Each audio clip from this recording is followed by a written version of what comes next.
All right, good afternoon, everyone. And welcome to the Administration and Finance, Recreation and Parks Committee for April 12th, 2022. I'm Randy Knighton, the City Administrator. And of course, we have here our council members and Mayor Kurt Wilson, Council Member Christine Hall, Council Member Will Morthland, Council Member Lee Hills, and Council Member Vanstrom will join us momentarily. The purpose of committee meetings are for the city departments to convey information to the mayor and city council and discuss initiatives listed on the published agenda. By ordinance, the committee consists of the mayor, members of city council, and the city administrator. And the ordinance mandates the city administrator to serve as chair of committee meetings. This is a public meeting, but not a public hearing. Therefore, while the meeting is open to the public, we do not take public comments or questions at committee meetings. Public comments or questions are received at the regular city council meetings on the second and fourth Monday of each month at 7:00 p.m. and then on the fifth Monday of each month in open forum. We do encourage citizens to engage our online platforms, and if you have any questions or need information, please feel free to reach out to our staff who is available to provide that information to you. I would encourage those present and the viewing audience to visit the city's website for meetings, events, and departmental information. The city web service portal is a mechanism to provide and report any issues or concerns, as well as the City of Roswell app can be downloaded for additional information. I would also encourage viewing the items listed on the mayor and council's 100-day plan, and also viewing the status of the 100-day plan and the items that have been addressed, including the Oxbow Action Plan last night. The first item on the agenda is the approval of the minutes for the Administration and Finance and Recreation and Parks Committee meeting of March 15th, 2022. Do I have a motion of approval? I move to approve. Motion by Mayor Wilson, second by Councilmember Morthland. Any discussion? Seeing none, all those in favor? Thank you very much. It passes unanimously. The second item is under administration, a consideration to adopt the updated Roswell Strategic Plan 2021 to 2025. Mr. Michael Fisher, Deputy City Administrator. Thank you, Mr. Knighton. We get to start the meeting off with what I think is a very exciting item. As you all are aware, during the 2022 Mayor and Council planning retreat that the city had, we did a review, we did a lot of discussion, and we did an update on the Strategic Plan 2021-2025. Out of that update, a lot of the things I think that you all looked at and reviewed got a lot clearer, a lot easier to understand, a lot more to the point. There are 7 strategic goals for this updated plan. Number 1, economic vitality. The second, safest community in America. Number 3, exceptional quality of life. Number 4, align zoning and development decisions to benefit residents. Number 5, improve transportation to benefit residents. Number 6 is outstanding city services. And number 7 is great governance. See, the updated Roswell Strategic Plan is aligned with the future vision of this city, of its residents, the elected officials, and the leadership team. Adoption of this updated strategic plan will provide direction for the city of Roswell through 2025, and it would be our recommendation to have a motion to move this forward to the next mayor and council meeting for full adoption. Any questions? Thank you. Yes, Council Member Hills. I don't have a question, but I do have a comment. Thank you for your leadership and direction on this, Mr. Fisher. I know you guys worked tirelessly on this before we got a hold of it, and as a newly elected council member, gained a lot from working through this with you and your team at our retreat. So thank you for letting us participate in that. That was also a team building experience with staff. And I think we got to know each other really well and build a lot of foundations for great reliance on one another and faith in each other. So thank you very much. Thank you. Here, here. Thank you. Yep. Thank you. Any additional comments or questions? All right. Just seeing- echo that, I mean, here, echo that completely. All right, thank you, sir. All right, do we have a motion to move this? Move it forward. All right, motion by Council Member Hall, Second. second by Council Member Hills. Any further discussion? Seeing none, all those in favor? Thank you very much. Passes unanimously. We'll move that item forward for formal consideration of approval. The next item is item number 3, consideration to approve the 2022 Community Development Block Grant CDBG allocations. Thank you, Mr. Knighton. This is something that we do every year. We go through an application process. We get projects in, we review the projects, and we allocate funding for the CDBG funds. Mr. Alford is here. He manages that grant, that program, the applications, the process, the spending of the money, the reporting of the money, and keeps us in line with what we need to do for CDBG, and he's going to go over those projects with you. Thanks, Michael. So the city opened its application process in November 2021. We received, 14 proposals requesting over $1.1 million. Staff estimates based on prior year allocations that we will receive about $450,000. We recommend 10% of that. We can use up to 20% for administration and planning, but right now we're down to about 10%. We recommend that 10% of that, or $45,000, go towards administration and planning of the CDBG program, and that will also go to help us hire a consultant to do our next 5-year consolidated plan, which will start in the summer. Along with that, Mayor and Council had an opportunity to review the proposals, and you guys have decided to give $332,500 to the Roswell, City of Roswell Public Works Maxwell Waterline Project to replace the water lines there, and then $72,500 to the Rocky Creek Waterline Project. If this is approved and goes to council, HUD does require us to post a 30-day public comment period. It was 5 days, it was shortened for COVID, but they're going back to the 30 days. So I'll take out an ad in the paper and also post on our Facebook and Nextdoor. And we'll take a resolution to approve those funds to the May 23rd mayor and council member. Mr. Alford, I believe is the Maxwell water line, it's fully funded? Maxwell is fully funded, Fully yes. funded. The remainder went on the second water line project that was identified. That's right. There was about 20,000 that Rocky Creek needed to be fully funded. Yeah. All right, thank you. Any questions or comments from Mayor and Council? Yes, Councilmember Hills. Yes, I worked with Mr. Alford, and thank you very much for getting us newly and sitting council members and mayor up to speed on how this process works. So I can tell you that the 10% for administration is absolutely warranted, and I am grateful for your leadership on that. It was difficult to digest at first, knowing how many different entities in the city of Roswell need support. They need financial aid. But when it boiled down to the deadline there, it was a pretty easy decision for us to make, because we've got members of our community that their water is compromised with asbestos, and it just doesn't seem right that we let that go. Some of our other partner organizations, well, I shouldn't say partner, some of our other organizations in the city that we support, I know have gotten other aid throughout the unfortunate pandemic, but that was a consideration that we did take in mind. And Mr. Alford was also able to provide us with information on what other organizations had received the last couple of years, so that we felt like we could spread things around and help some vulnerable members of our community get water in their homes. So we feel like we're proud of what we did, and we haven't given up on everybody else, but we're proud of where we are for today. So thank you very much for your help.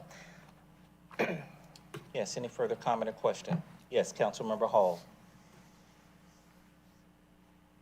Thank you. Yes, and thank you. I know that you both work very, very hard, and we always appreciate everything you do, Charles.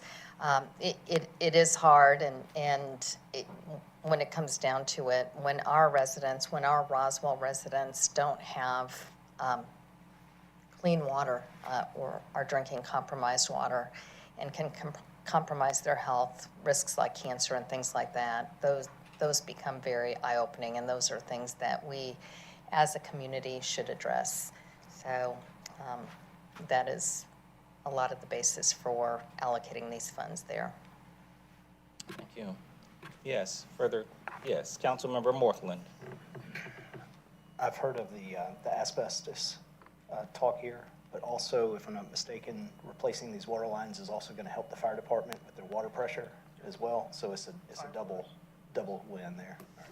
Thank you. Thank you, sir.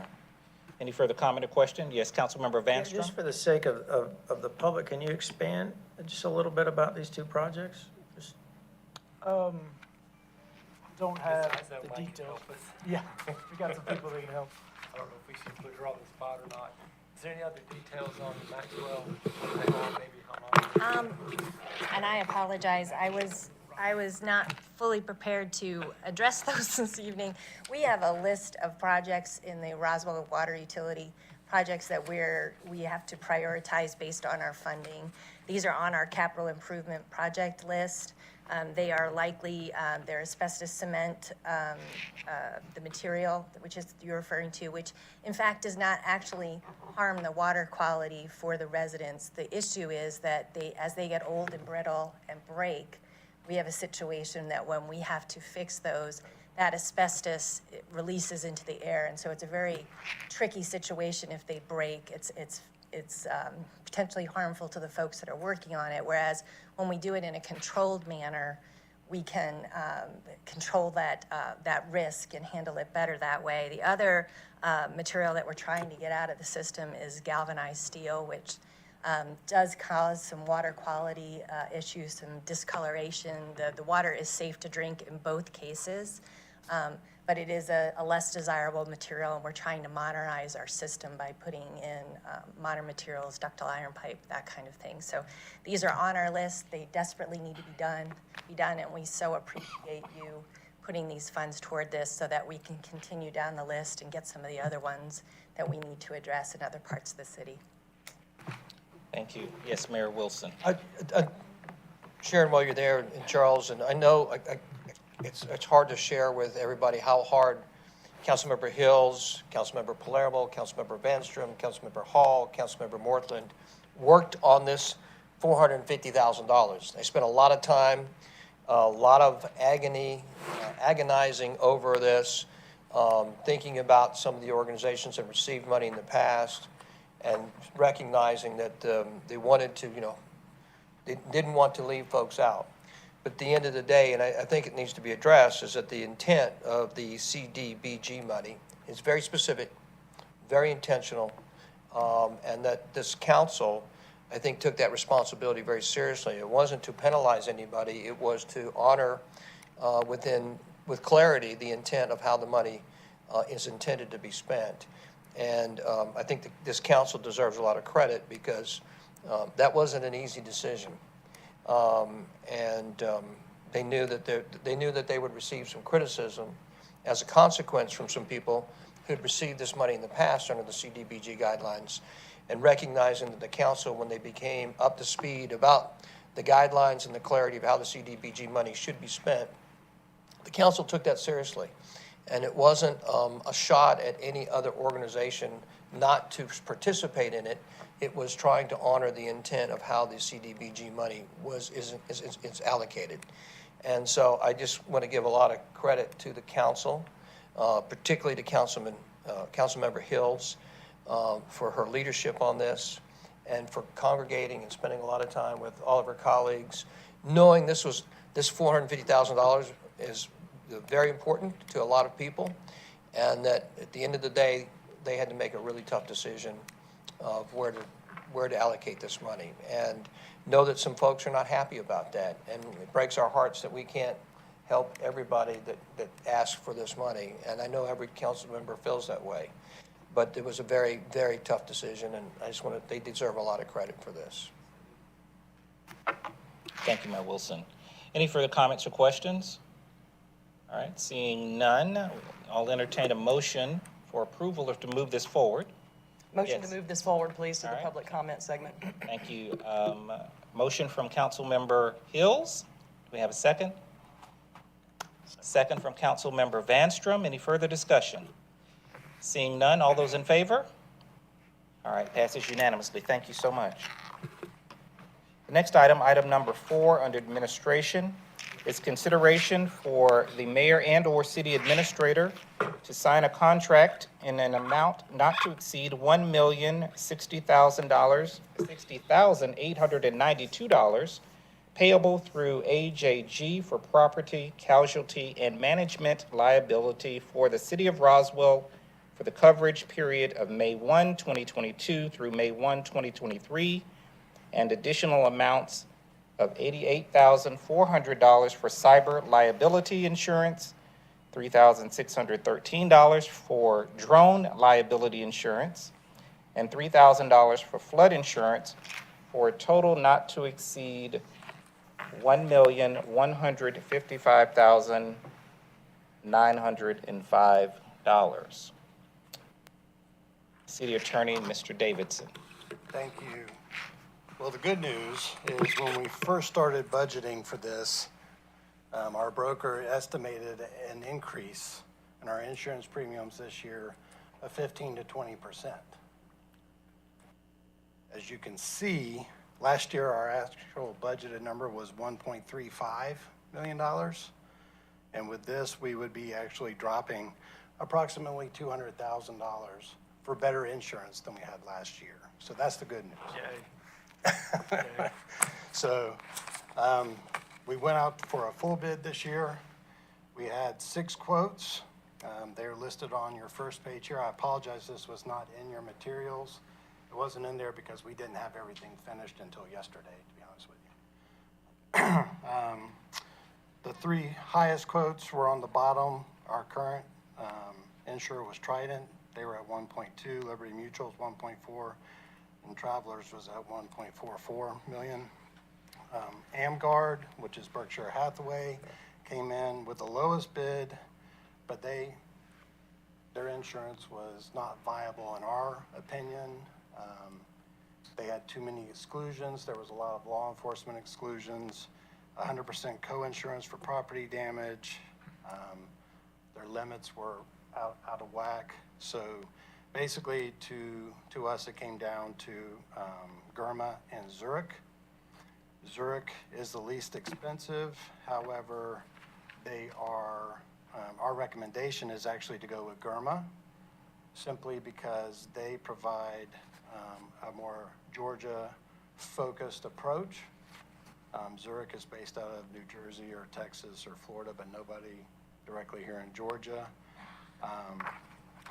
The limits are also not as good as with Germa. Germa provides extra little incentives that the other insurance companies don't because they are affiliated with GMA. One of those would be an employment hotline that they offer. So if HR has a employment question, they can call the hotline. It's usually Ellerby Thompson, a large law firm that does simply employment stuff. If they do what Ellerby instructs them to do, and we still get a claim, then Germa will waive the deductible, which is, depending on which deductible we elect to go with, is either $50,000 or $100,000. There's no co-insurance for property, which is a wonderful thing. With that, Germa will provide, as part of our premium appraisals every 3 years. So they will come in this year and do appraisals of our properties at no cost to the city, other than our regular, which is, as you know, a large expense for appraisals.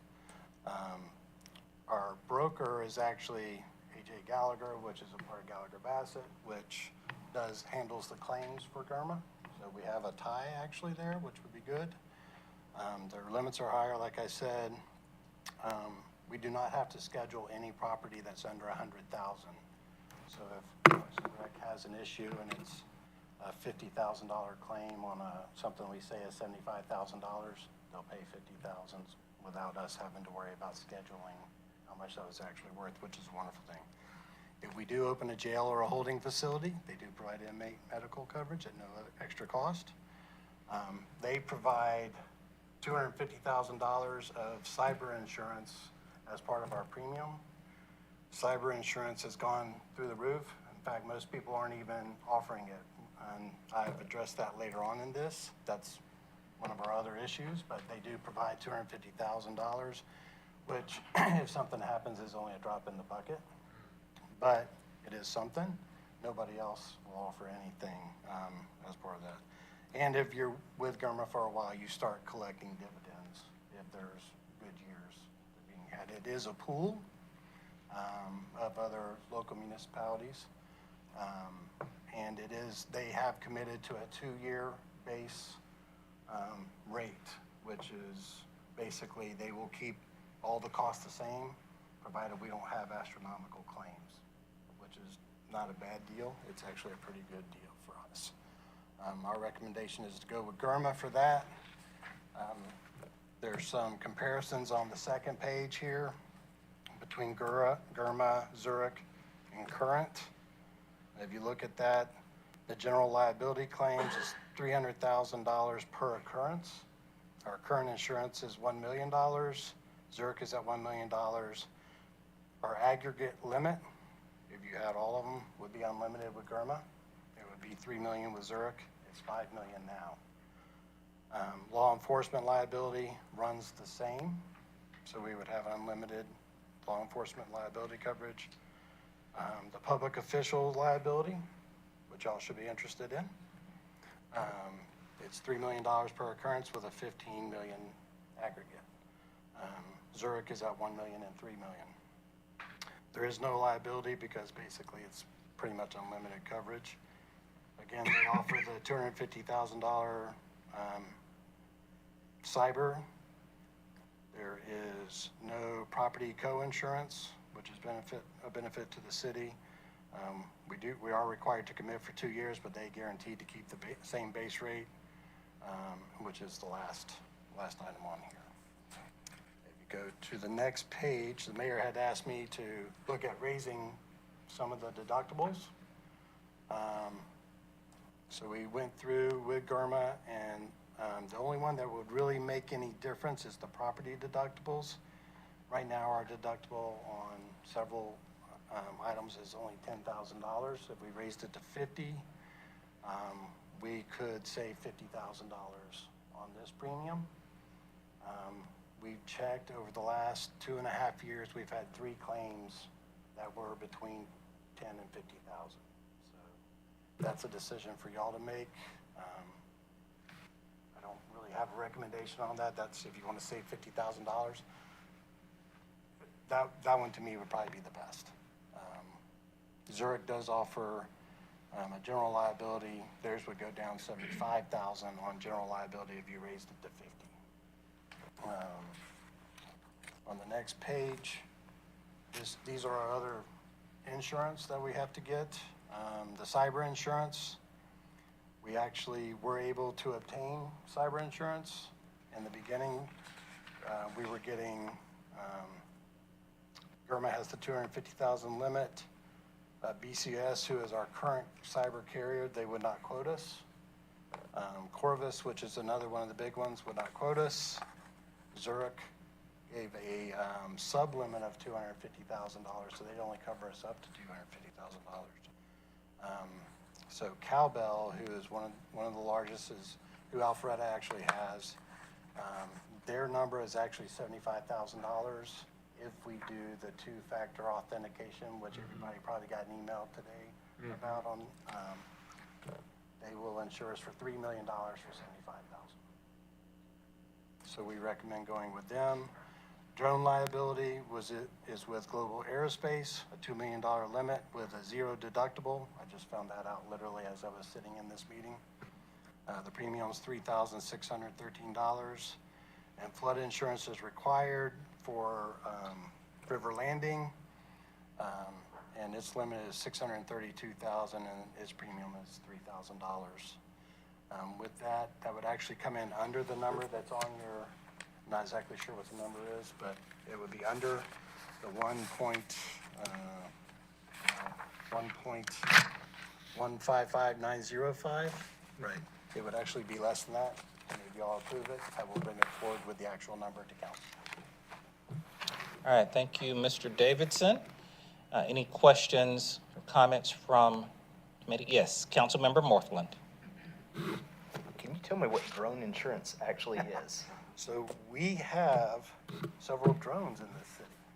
The police have some, transportation has some, community relations has one.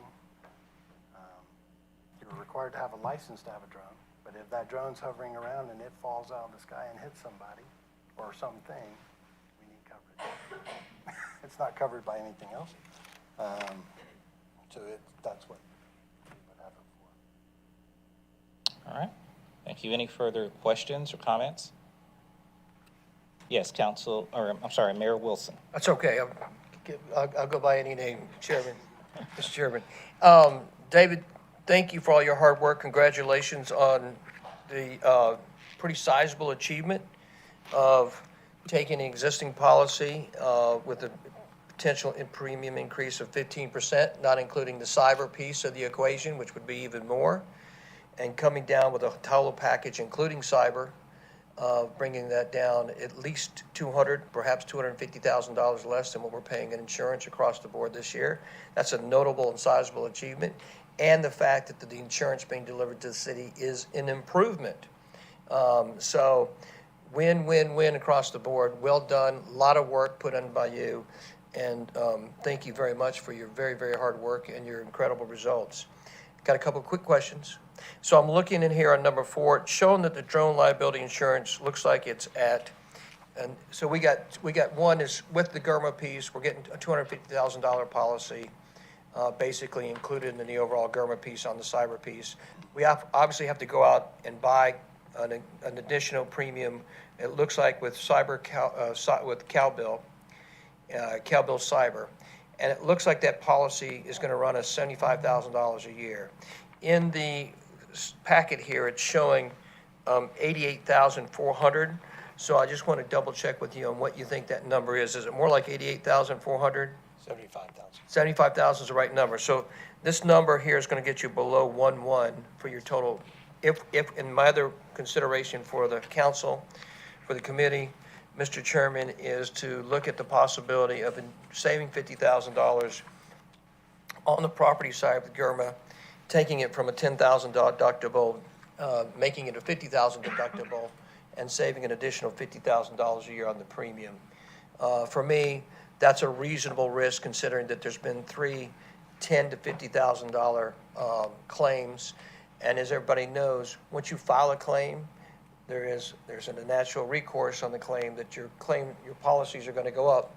So you're not necessarily incentivized to file claims, particularly in that $10,000 to $50,000 area anyway. It's not a business I think the city really needs to. My personal perspective is the less claims filed, the better.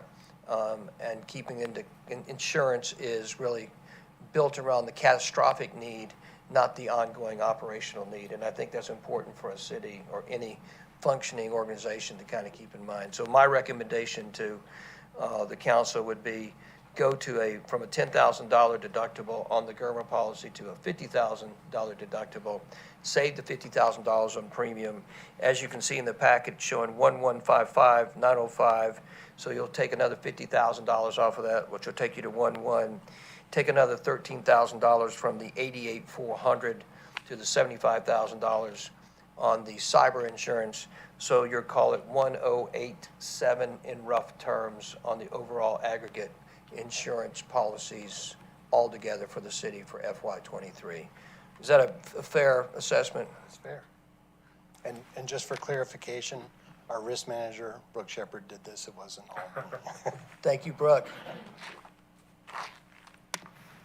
All right, thank you. Yes, Councilmember Hall.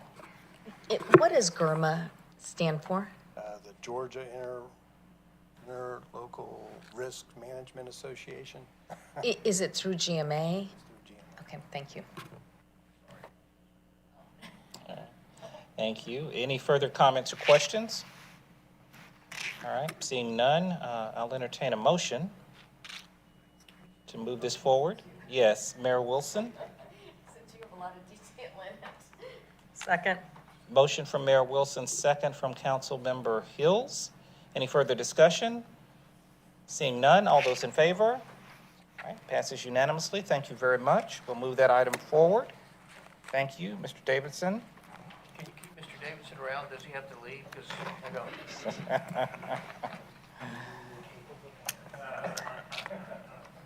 All right. Plan to make him stay.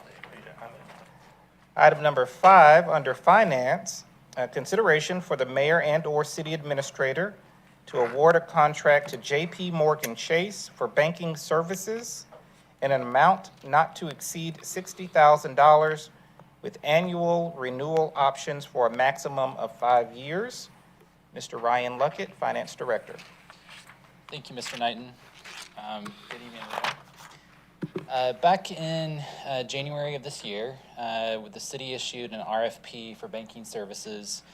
Prior to that, the last RFP for banking services was issued back in 2014.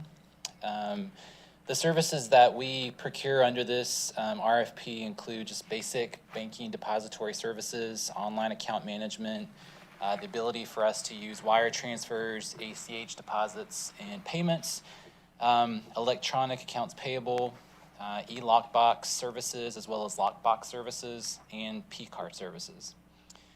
So this RFP was issued in January of this year. The city received 3 proposals, one from J.P. Morgan Chase, one from Truist, and one from Wells Fargo. Each of those proposals were reviewed by our purchasing staff to make sure they complied with the administrative requirements of the procurement.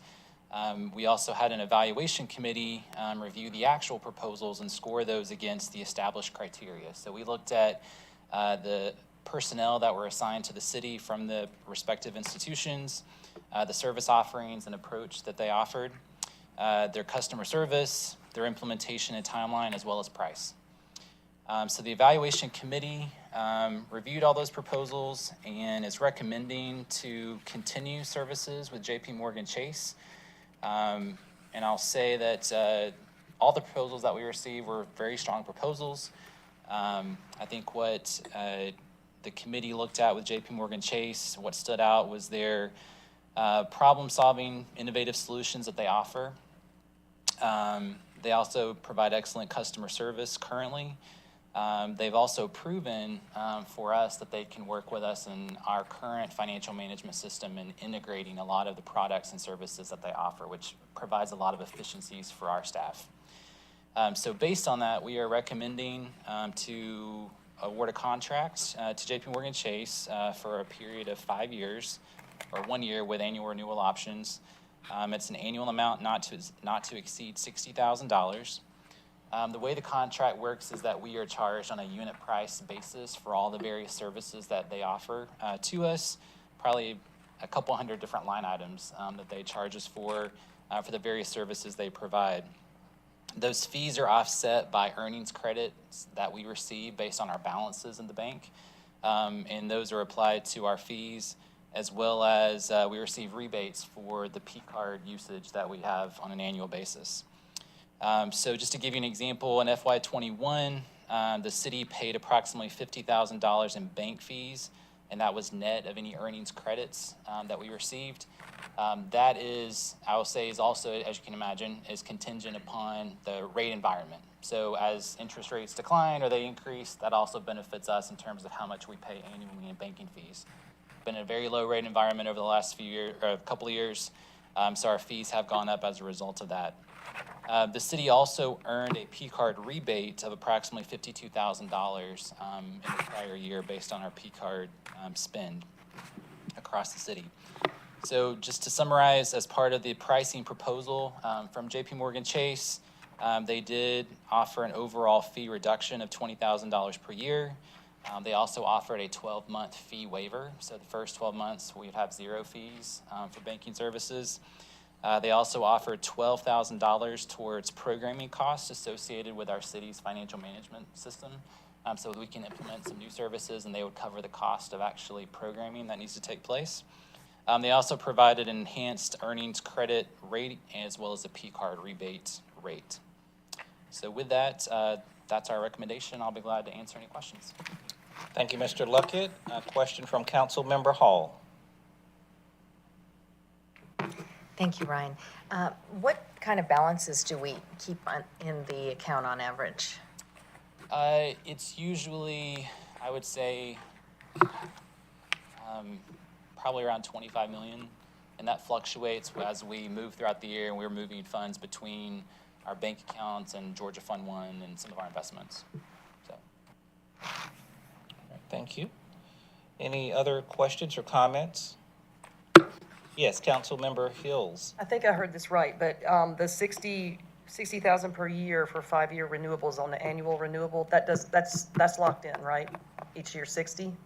So it's a unit-based price, but we're saying, yes, but from what you're approving, it would not exceed $60,000. So if it did, we would have to seek a change order for that. But we don't expect it to exceed that amount on an annual basis, especially the first couple of years. All right, thank you. Any other questions or comments? Yes, Mayor Wilson. Ryan, in all seriousness, I know you're a man of a tremendous professional acumen. You do a tremendous job for the city, and we all really, and I know I give you a hard time, but we really admire what you do. To kind of piggyback on Councilmember Hall's question, does it sound logical to you to have $25 million on deposit and to still pay fees to any kind of financial institution? Well, in the last couple of years, our earnings credit rate has been extremely low because it fluctuates with the market. And if I'm thinking, I can double check this, but I believe that although there may be $25 million in across all accounts that we have with JP Morgan Chase, I believe it may be only our main concentration account that translates into an earnings credit rate for that, the earnings credit rebate that we receive. But I can double check that for you. Obviously you're not managing this as the finance director. Is there someone in our team who is purposefully or intentionally managing this, or is this kind of a byproduct piece where the vendor is providing a lot of services and we kind of pay the vendor a fee, but we're not actively managing it? I would say it's a team effort between myself, our deputy finance director, as well as our accounting team, reviewing that on a monthly basis and making decisions about, whether it makes more sense to keep keep money in our bank account versus moving over to earn more in Georgia Fund One. In the last couple of years, it hasn't been much of a difference because the rates have been so low. But in a typical average year, as we're moving up an interest rate environment currently, it would make less sense to keep the funds in our bank account, and we would be recommending to move those more over to Georgia Fund One or invest them in our available investment vehicles. But the value of those funds, even in this institution, or I know it looked like they're all three big banks, Right. And are these banks, is this a local relationship, or is this so are these banks in Roswell that we're dealing with? Are they? Yes, they all have branches in Roswell, and our primary contacts are all located in the Metro Atlanta area. But they're not necessarily located in Roswell. The primary contacts are not located in Roswell, right? Thank you, sir. Thank you. All right, thank you. All right, any further questions or comments? Seeing none, I will entertain a motion to move this item forward. Motion to move it forward. All right, thank you. A motion from Councilmember Hall. Do we have a second? Second from Councilmember Morthland. Any further discussion? Seeing none, all in favor? All right, thank you. Moves forward unanimously. Thank you, Mr. Luckett. Now we got another item. All right, item number 6. Consideration of a resolution for the mayor and/or city administrator to sign a supplemental lease with the Georgia Municipal Association for a new fire truck with an annual payment of $164,558. Mr. Luckett. Thank you. So this item is related to a purchase that was approved back in the FY21 budget. This is part of our vehicle replacement program, where council approved in the budget the replacement of a fire ladder truck. And typically, we finance those purchases because of the large dollar amount of that purchase. And so we have gone out and solicited some quotes on financing. And these trucks take about a year to 18 months to actually manufacture. And so this was in the FY21 budget. We're just now about to take delivery of the ladder truck itself. There's a little bit of a change in the information that's in the item itself. And talking with Chief Bonino, we're trying to do a better job of matching the term of our financing to the actual life of the asset that we're financing. In the past, we've usually financed these vehicles for about 10 years, but we feel, and the chief feels comfortable, that the life of this vehicle could go through at least 15 years. So we've also solicited a quote for a 15-year term, and we did speak with 4 different institutions in terms of getting quotes on financing.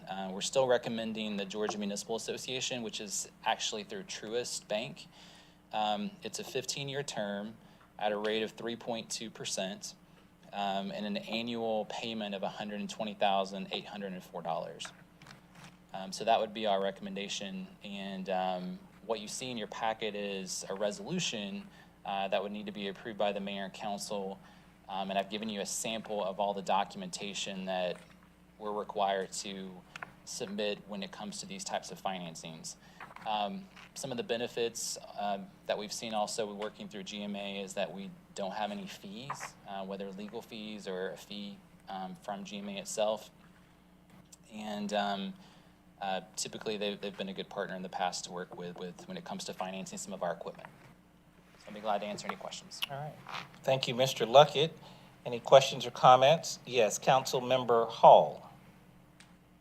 Thank you, thank you. How many fire trucks do we have financed right now? Let me see here. I think there's roughly 5 to 6 currently being financed. Thank you. All right, thank you. Yes, Mayor Wilson? Ryan, what's the difference in the interest cost of the 10-year term versus the 15-year term? So with GMA, which was kind of the lowest across the board, the rate on a 10-year term was 2.98%. So total interest over that term would be roughly $224,000. At 15 years, you're looking at 3.2% and interest costs of about $370,000. Okay, so I'm looking at packet page 56. That is a 10-year term. That's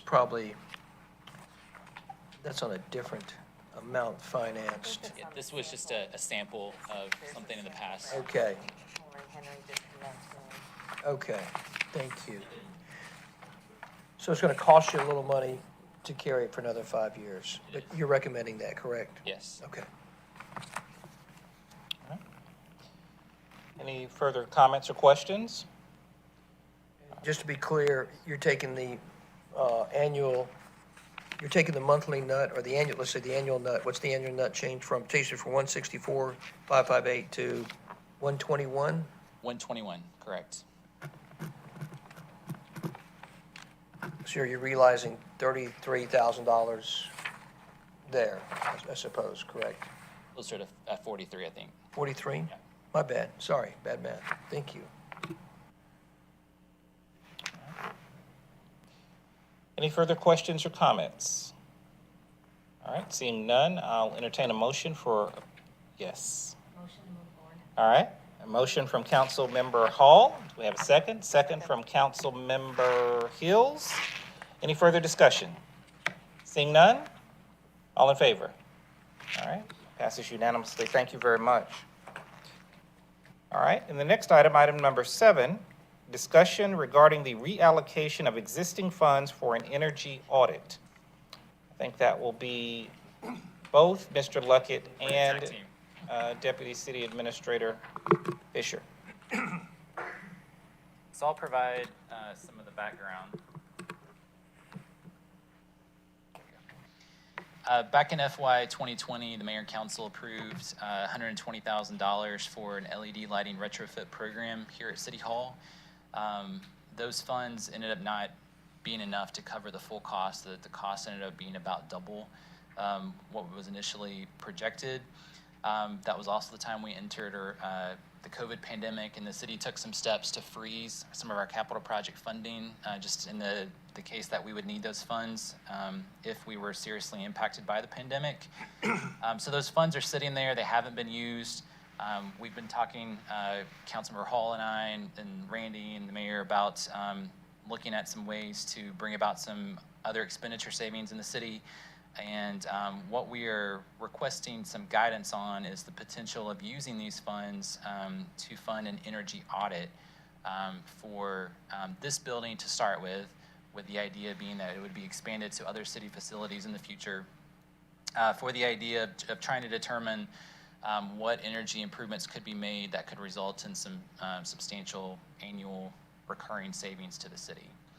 So this doesn't really necessarily require an agenda vote, just more of a guidance from you all if you're good with us kind of repurposing those funds for this purpose. And Michael, I don't know if you have anything to add to that. No, I'd like to be able to see us do some energy audits and try to look at some more innovative ways of doing things, including the lighting. But I think an energy audit to take everything into account would be a much better approach. I will say, so we're working with a vendor currently. I believe staff just met with them yesterday to kind of start the process of getting a quote for the audit itself for this facility. And we just received some pricing today, and it looks like, based on the level of audit, it's in the range of $10,000 to $30,000 just for this facility. And so it wouldn't be $120,000 for the audit, but it would be that pot of money to go towards this audit and future audits. Yes, Councilmember Vanstrom. Have we had any energy audits in the past for the building facility? We had some back around 2007 or 2008, maybe 2009, and that was from the power company. Georgia Power came in and looked at some. Usually from the utilities, they're fairly general in what they're looking at. I think this will get us a lot deeper in trying to go with the professional that would do that. Johnson Controls does some of them. I don't know which vendor this was or who we're talking to, but there's a lot of deep vendors that do these kind of audits. But it's been a long time since we've had it. Yes, Mayor Wilson.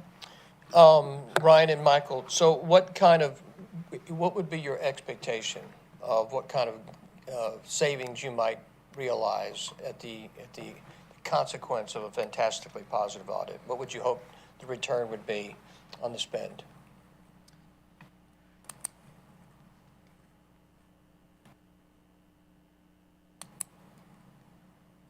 With the amount of money that we spend with the electrical, just the electrical heating and air alone in this facility, we should double whatever. If it's a $30,000, $20,000 audit, we should save that in a year. So are you guys really asking for $10,000 to $20,000 to $30,000 instead of $120,000? For this building, yes. For this We don't want to building. do all of them yet. This is our first venture into the private sector doing it rather than just having the utility company do it.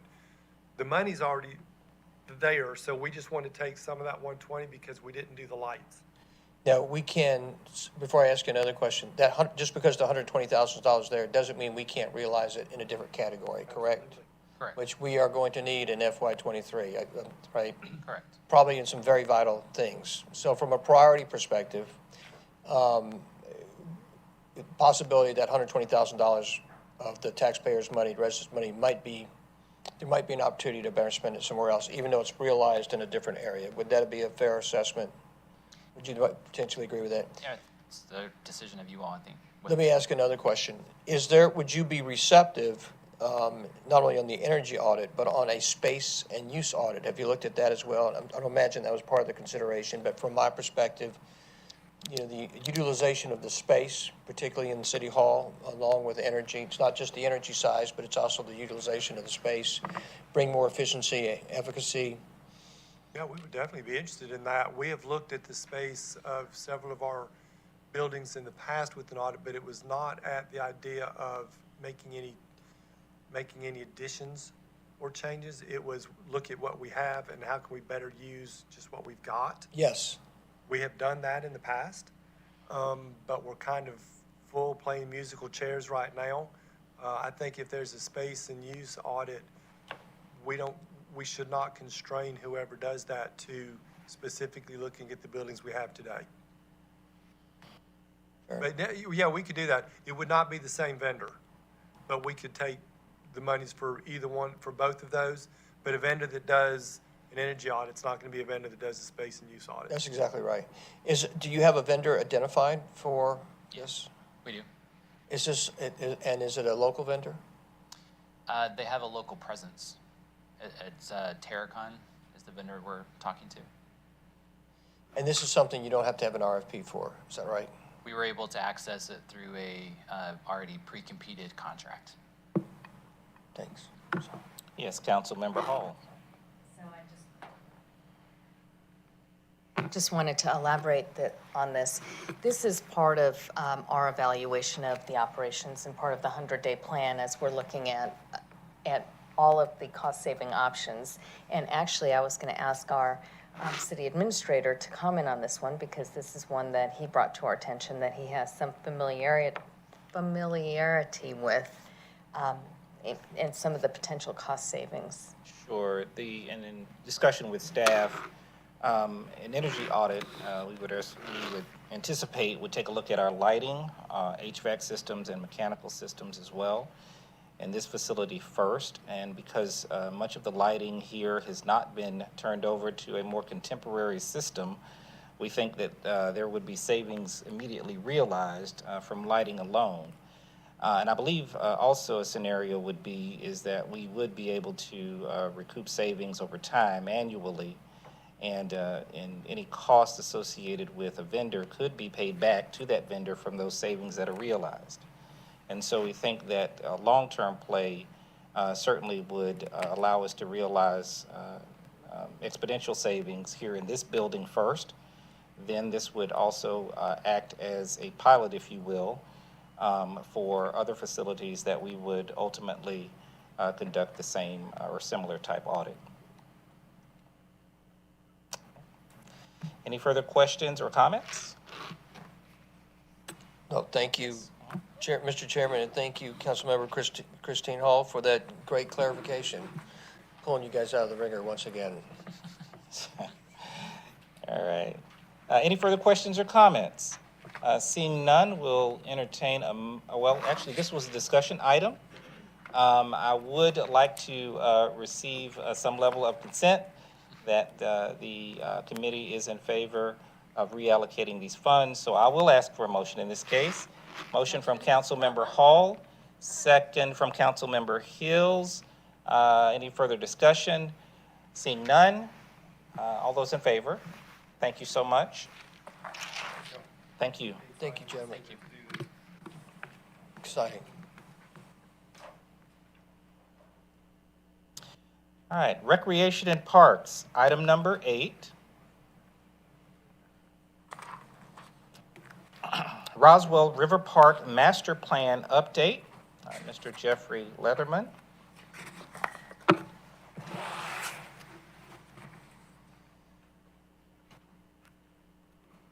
right. Mr. Leatherman, thank you.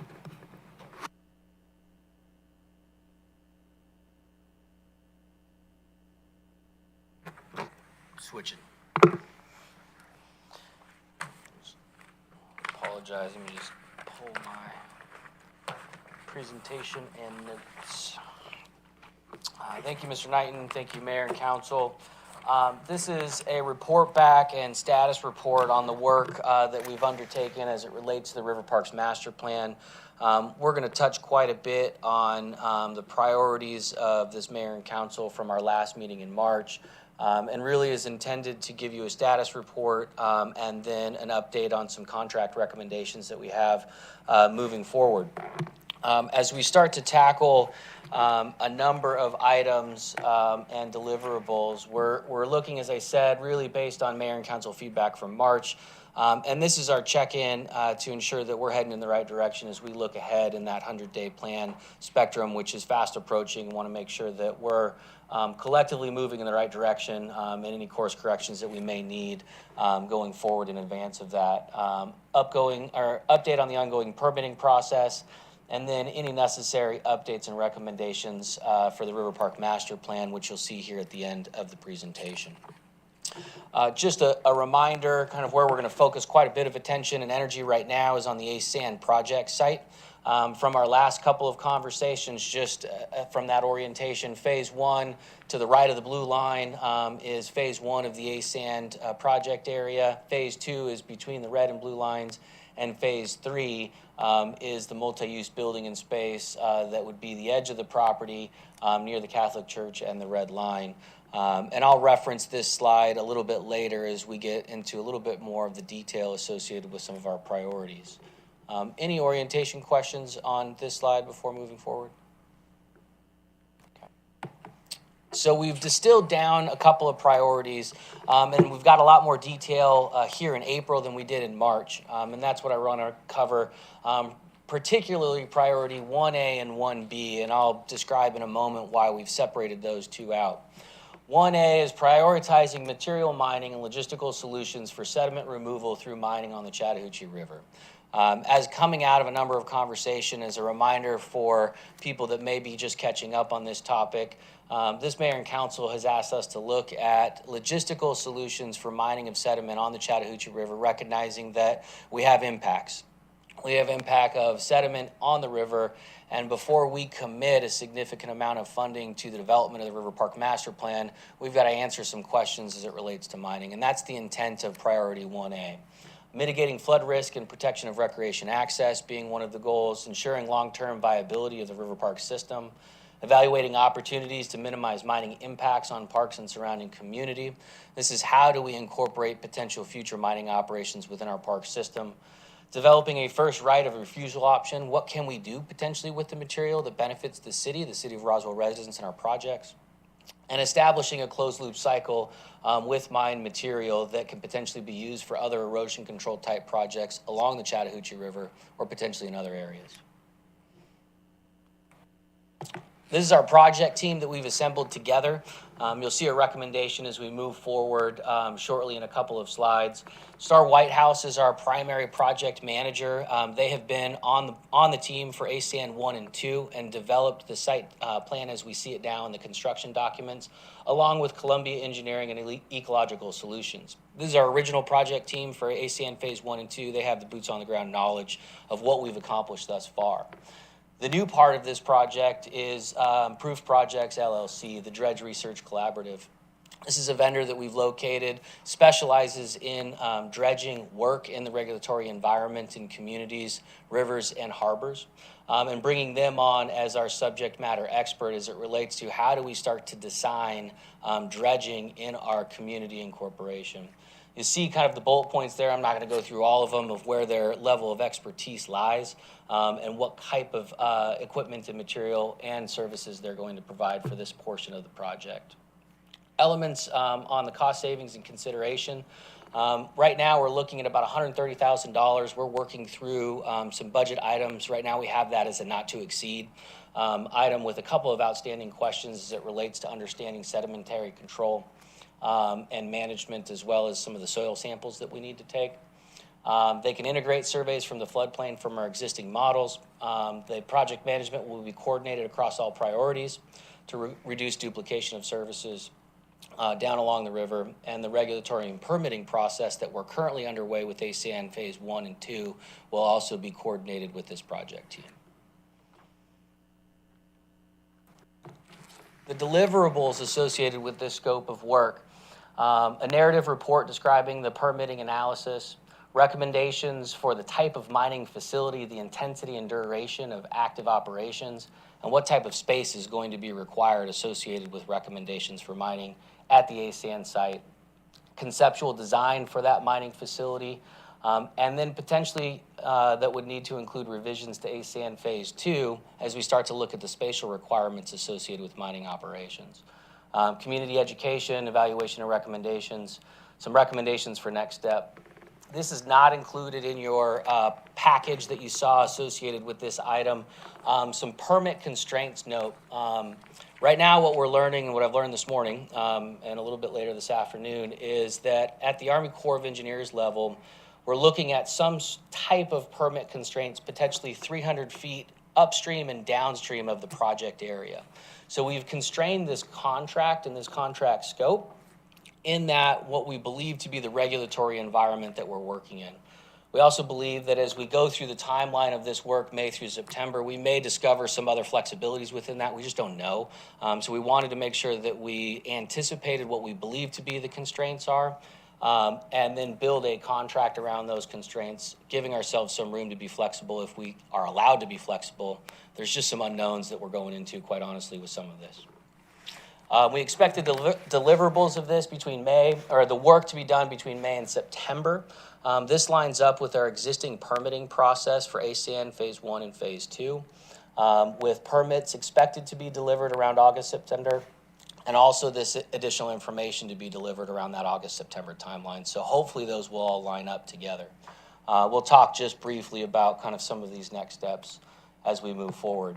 Just a reminder, and as you see priority 1B, we're anticipating that there's going to be impacts associated with mining activity in Phase 3. So that's the new note that you see on this same slide that we've been using for a couple of presentations, left of the red line.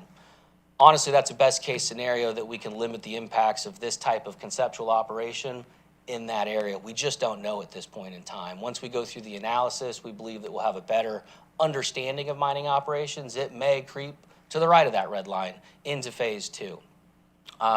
As we start to go through the process, that's where you'll see the permitting and regulatory environment overlap that we'll have to anticipate and then adjust our design as we move forward based on this new constraint associated with mining and mining operations. That's where you come to priority 1B and why they're linked together. What do we do if we do have impacts associated with what the conceptual designs for ASAN were? And how do we accommodate that in the future of the River Park Master Plan system? So what we have as 1B is what happens if we have mining at ASAN, and how do we transition some of the park improvements that were originally anticipated at ASAN to a different location on the river and understand what those opportunities may be. This part of the project will relocate or review the relocation of the building at ASAN Phase 3 to Don White Park, and combine that with the existing residential building that's already there on site. Just for clarity, this is not the yellow building that is on ASAN Phase 3. This is the Don White Park facility that is further upriver. Evaluate that building and potential impervious surfaces, commercial kitchen, could be indoor-outdoor dining, remote cafe support, multi-use space, and river and recreation concession type uses. This would be part of the evaluation as we start to understand what are the opportunities that potentially are created by relocating this building into this space. Some advantages in this conversation, quite honestly, are that it's higher in elevation, not by much, but it does give it a little bit outside of the floodplain. That creates some opportunities. We would also look at some programming analysis, combining programs at Azalea, Don White, to ensure operational synergy, especially as we start talking about cafes, restaurant potentials. We want to make sure that there's synergy up and down the river corridor, and how would we go about doing that? That's why we've linked priority 1B to Don White, ASAN, and Azalea. So I want to make that clear. That's part of the recommendations. A couple of the deliverables associated with this priority in particular, developing design components for the building. It could include, as I discussed, some of those elements. Azalea Park concept design based on programming, what could potentially happen there at Don White. Developing that concept plan for review by this mayor and council, additional input, which we've got built into the recommended scope at this point. One note about this slide, there was an error in your packet. This showed as a T-SPLOST 2 funded project. That's actually priority 3. That was my error. This is developing conceptual plans for Riverside Park. This is an unfunded component. We're still working on this scope of work and understanding the funding components associated with this. It may be part of our ongoing budget conversation. Our priority, again, has been that 1A and 1B deliverable, which we've got some cost estimates around the corner on these slides. And then T-Splosh 2, this is a funded project. This is rehabilitation of the trail system along the River Park system. And just want to keep this here as a note. This has to be evaluated as part of the ongoing T-Splosh 2 project priorities, but it is part of the River Park Master Plan, and wanted to make sure that we keep that at least top of mind. So here's where we're at from a funding perspective, and this is one of the asks that we'll have in this conversation. ASAN Phase 1 and 2 is currently done from a construction document perspective. The permitting is underway. The permitting process was already funded. An outstanding item is obviously the construction of Phase 1 and 2, $6.4 million currently listed as unfunded. ASAN mining operation feasibility, coming back to priority 1A. We're estimating not to exceed $130,000. Our recommendation and ask is a reallocation of our existing budget authority from our facility condition assessment project. This was a project that was put on hold back last year. We have incorporated components of this project into our 5-year park master plan by adjusting that scope of work. That leaves us some capacity in our budget to reallocate money from the FCA project into this priority without any additional budget authorization from mayor and council.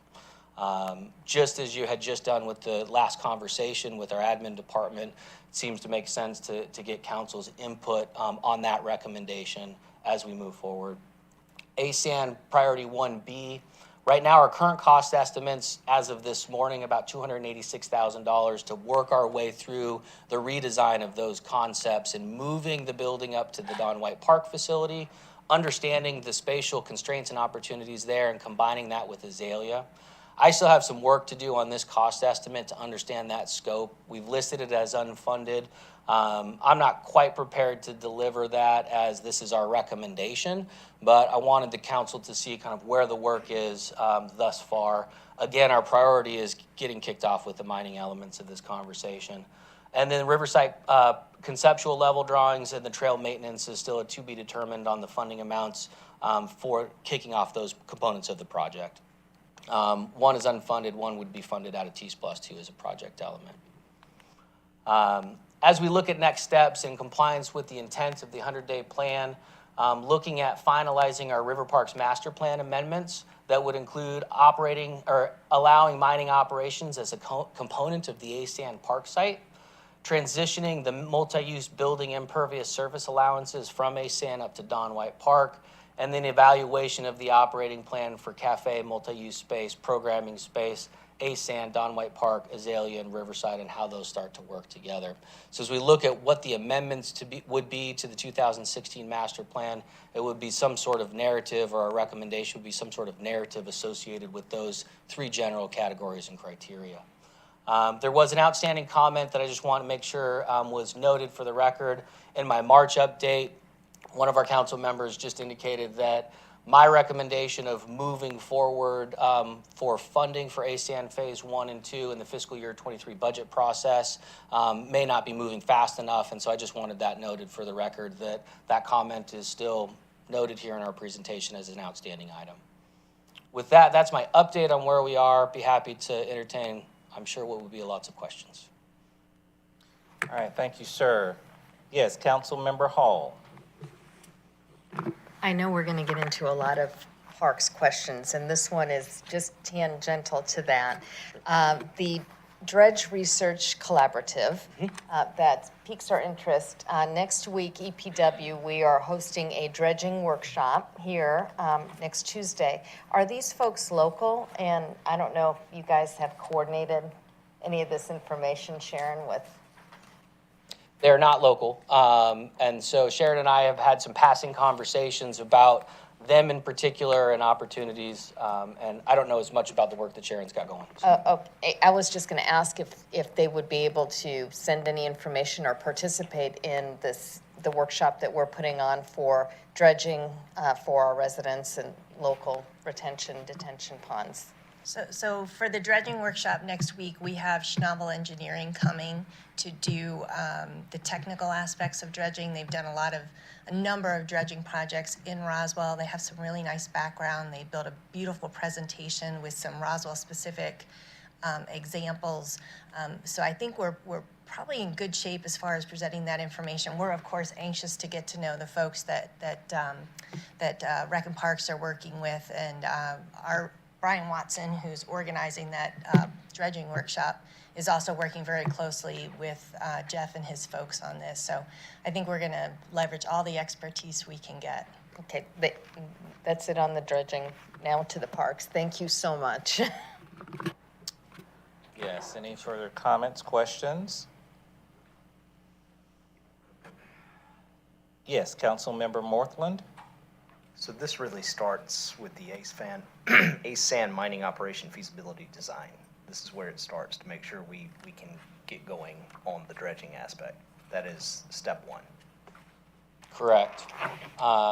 You know, it's that question, the question that I'm wrestling with and that we've talked about is that, again, we know that there's going to be impacts. It's understanding what those impacts are going to be into our future, what the operational constraints are, and then how that influences ASAN Phase 1 and Phase 2. You know, I'm confident that just by the former operational footprint, ASAN Phase 1 is likely not going to be impacted by anything that we're doing in this space. It wasn't in the previous operation. The footprint you can kind of see from this design is, call it about halfway between the blue line and red line towards the left. That's where the existing gravel parking lot, dirt parking lot is. A lot of the vegetation has already been removed out of that space, which is also why you see our parking lots and open lawn turf areas and the building in that location, because it was already a disturbed site. But the reality is that footprint question, to your point, has to be answered so that we have clarity on the impacts kind of moving from left to right, if you will, on the screen. You were saying 300 feet in one direction, 300 feet in another direction. Can you give an approximate spot on the river? Yeah, thank you for bringing that up. So the permitting constraints, and I wanted to make sure that I highlighted that once again, is 300 feet in either direction, upstream and downstream. So if you call it about the red line, and I was doing some rough Google Earth, how do I draw my line to find the 300-foot line, it about goes up to just past the blue line and then down towards past the church if the red line there is our center line. And the constraints are both regulatory environment, as I said earlier, and then we also have some equipment constraints. We just don't know exactly what type of equipment should be used and recommended in this kind of project area, and then what type of constraints they may have or that equipment may have, and how it can travel up and down the river and provide this type of service. Yes, Mayor Wilson? Jeff, a couple of questions. I guess the first one is kind of a wild observation. I've probably looked at this thing 100 times at least, and I'm embarrassed to admit this. I just realized for the first time this drawing actually shows the actual flooding that's occurring. I didn't realize that until just looking at it a few minutes ago. It's not only showing the natural water line, it's also showing the flooding water line. Or am I incorrect in that assessment? Yeah, I mean, you can see it there. There is a different level of drawing that really will show where that the 100-year floodplain is and how it interacts with this site. But just based on the vegetation, I think is your observation. Yes. You can see kind of where that happens, and it happens almost in the center of that circle. Where the parking lot is probably some of the area that floods most often, and then to a lesser degree upriver and a more of a degree downriver. But it literally kind of floods onto the site and then moves its way back onto the river, almost between the blue and the red line and the church there. So as a follow-up kind of to that observation question, and thank you very much for your incredible diligence, and you took us seriously when this council and mayor said, let's get this done, and understanding that with getting this done meant we had to solve for some problems that hadn't been factored in, and the dredging, i.e. mining issue, and the amount of information you've uncovered and headway you have made in the last couple of months is incredibly impressive. So maybe you can explain to everybody, interestingly enough, because you've obviously, everybody can see Phase 1 and Phase 2, and they're obviously north of Phase 3. And ideally, Phase 3 historically was where the dredging operation was. and where we're technically looking at putting in phase 3, more than likely where the mining operation might be, with perhaps a 300-foot variance, a little give and take. Yeah. So maybe you can explain to folks why that's important and how that would impact the phase 1, phase 2 river master plan at the ASAM part in a positive way, even though you're south. Can you kind of explain that to folks? Yeah, I think I captured what you're looking for, and then, redirect me if I don't quite hit it. Is, the reality is that we have the biggest opportunity at this site, meaning that there aren't any existing park infrastructure improvements in this location. It's a disturbed site, and so as we look at almost kind of designing from a blank palette, we're doing some restoration work and taking what was a dredging and mining operation, kind of picture it in that kind of construction area, and returning it to a natural park-like setting that the community gets to use. Well, the reality is we can't get away from the sedimentation, and I think the intent was, well, I don't know what the intent was, but the reality of this council is just answering that question. We can't get away from the fact that the river dynamics are going to outperform it, whatever intent we're trying to create. We've got to deal with the river dynamics as we see them now and can anticipate them into the future. And this was a mining site for a reason originally. There's likely still good types of soil that can be used. That's a part of the question that we have to answer.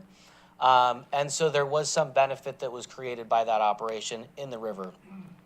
We went ahead and then started looking at building design because there was an opportunity to put a building in an already disturbed site, had the lowest footprint of impact.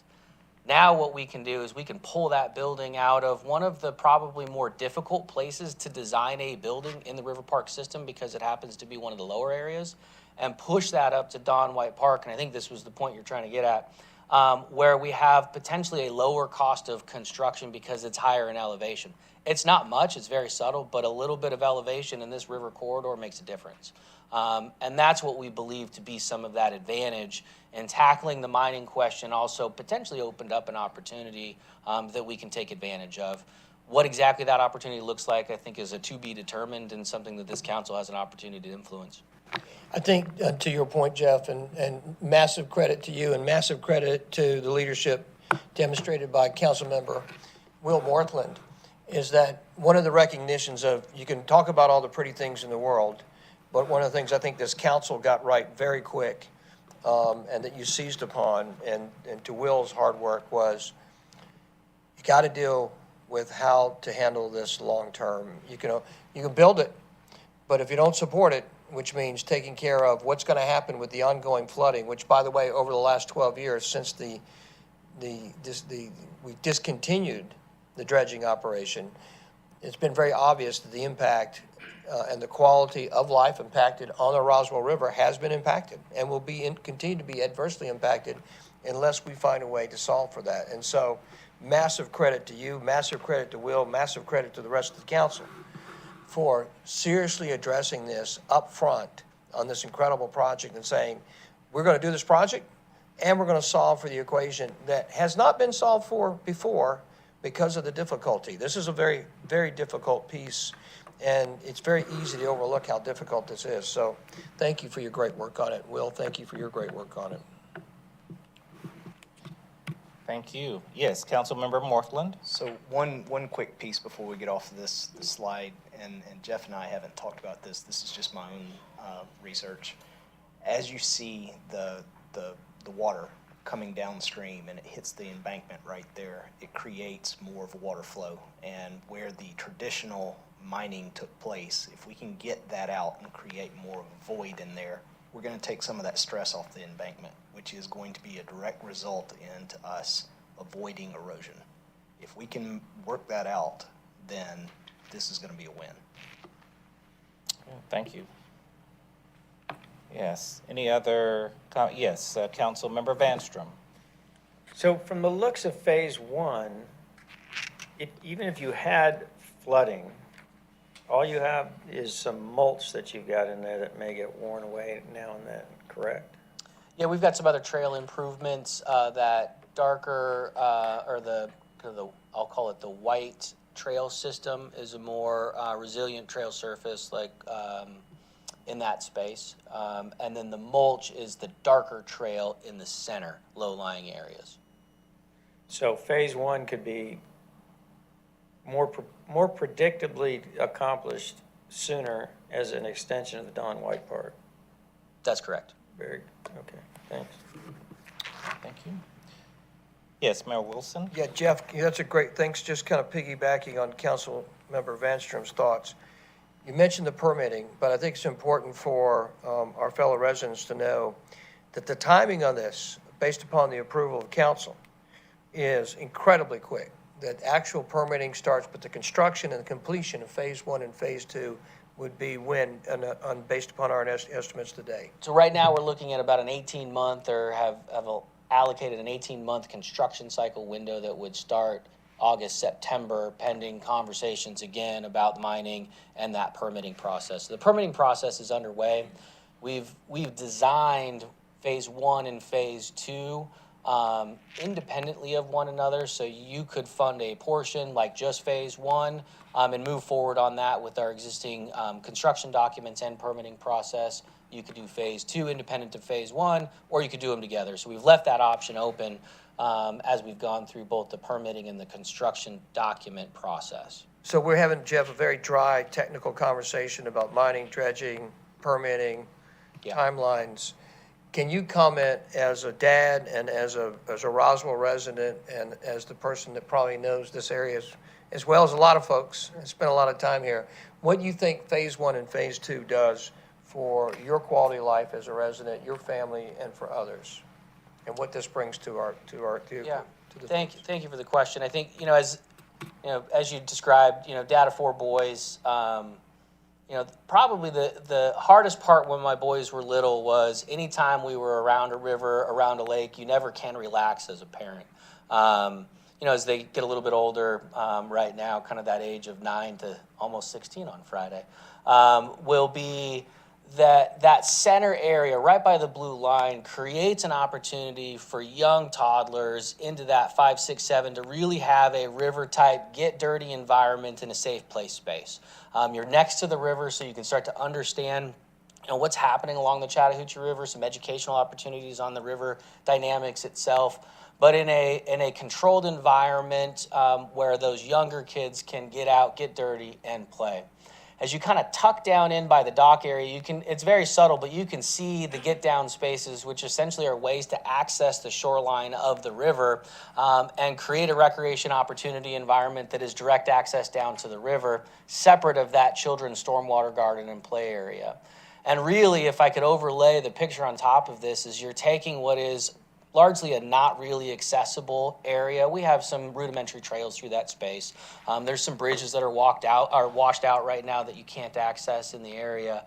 And it restores that riparian and river environment to a usable park space. And it's a generational project. I mean, this is something that, hopefully a long time from now, grandkids of mine will be able to come down and get a chance to interact with and play with. And so that's the piece I get excited about. And, let's just imagine also that we're in some mining operations. I think there's a tremendous amount of educational opportunity that's happening and can happen in this space in light of some of the negative impacts associated with that truly is a real life example of what we've got to deal with in our natural environment and how we take care of it. I'm so glad you said that, and thank you for that. Very well said. Excellent kind of what this means as a dad. And by the way, your four boys, I've met a couple of them. They're awesome. Thank you. You guys have done an awesome job. But, one of the things that I think you and Will can illuminate, which I think is very important, is one of the things that to your point about the educational piece, all the components that are so amazingly cool about this potential mining operation and all the pieces potentially that might bring from an educational perspective and how it impacts not only water quality, but the resources of the river, the fisheries of the river, all the pieces that this potentially impacts are really, really cool. I wish you guys would speak to that a little bit, because it's a big deal. So as we start to work out mining, dredging, river management operations, I think just qualifying it, we're talking about it's a lot bigger than Roswell. We've got a challenge and a problem that I think we're taking on And we're taking it on in this very small stretch of the river that impacts our residents. This is going to take to truly be impactful, this is going to take a regional approach and some regional attention to it. But at the same time, I think we've got some opportunities to really educate the public on what value and how valuable not only the Chattahoochee River is, but all of our rivers are in our community, and the impacts associated with our living and working around those rivers and how we can continue to improve them and to protect them going into the future. And so, you know, while I see a big vision down the Chattahoochee River of education, I want to be a little careful not to oversell what our capacity is as the city of Roswell. We've got our problem that we're going to start tackling here, and I hope that that becomes a catalyst for something bigger that's beyond our scope and pocketbook in some cases, frankly.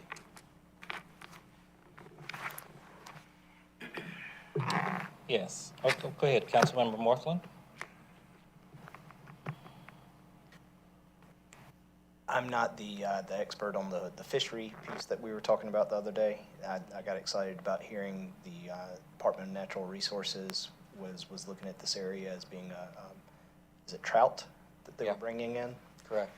And not only that, but I have heard a lot of requests for a second floating dock for a kayak launch down there. This phase 2 meets that criteria. I've walked the path back and forth between the potential launch and the old launch. It's a big distance. Now what that does is that also eliminates a lot of the double parking that takes place down at Don White, the over parking, and people would rather park their car, get their kids, get their family out of their car close to a launch site as compared to dragging all their equipment up and down the riverbank. So there is a lot of good stuff that's coming along with this, both in an educational and a convenience factor to a Roswell resident. Good, thank you. All right. Any further questions or comments? Yes, Councilmember Vanstrom. Yeah, I think just expanding on that, Will, one of the ideas of the master plan in looking at it even a few years back was to create not only the walkable and the bikeable, but the floatable.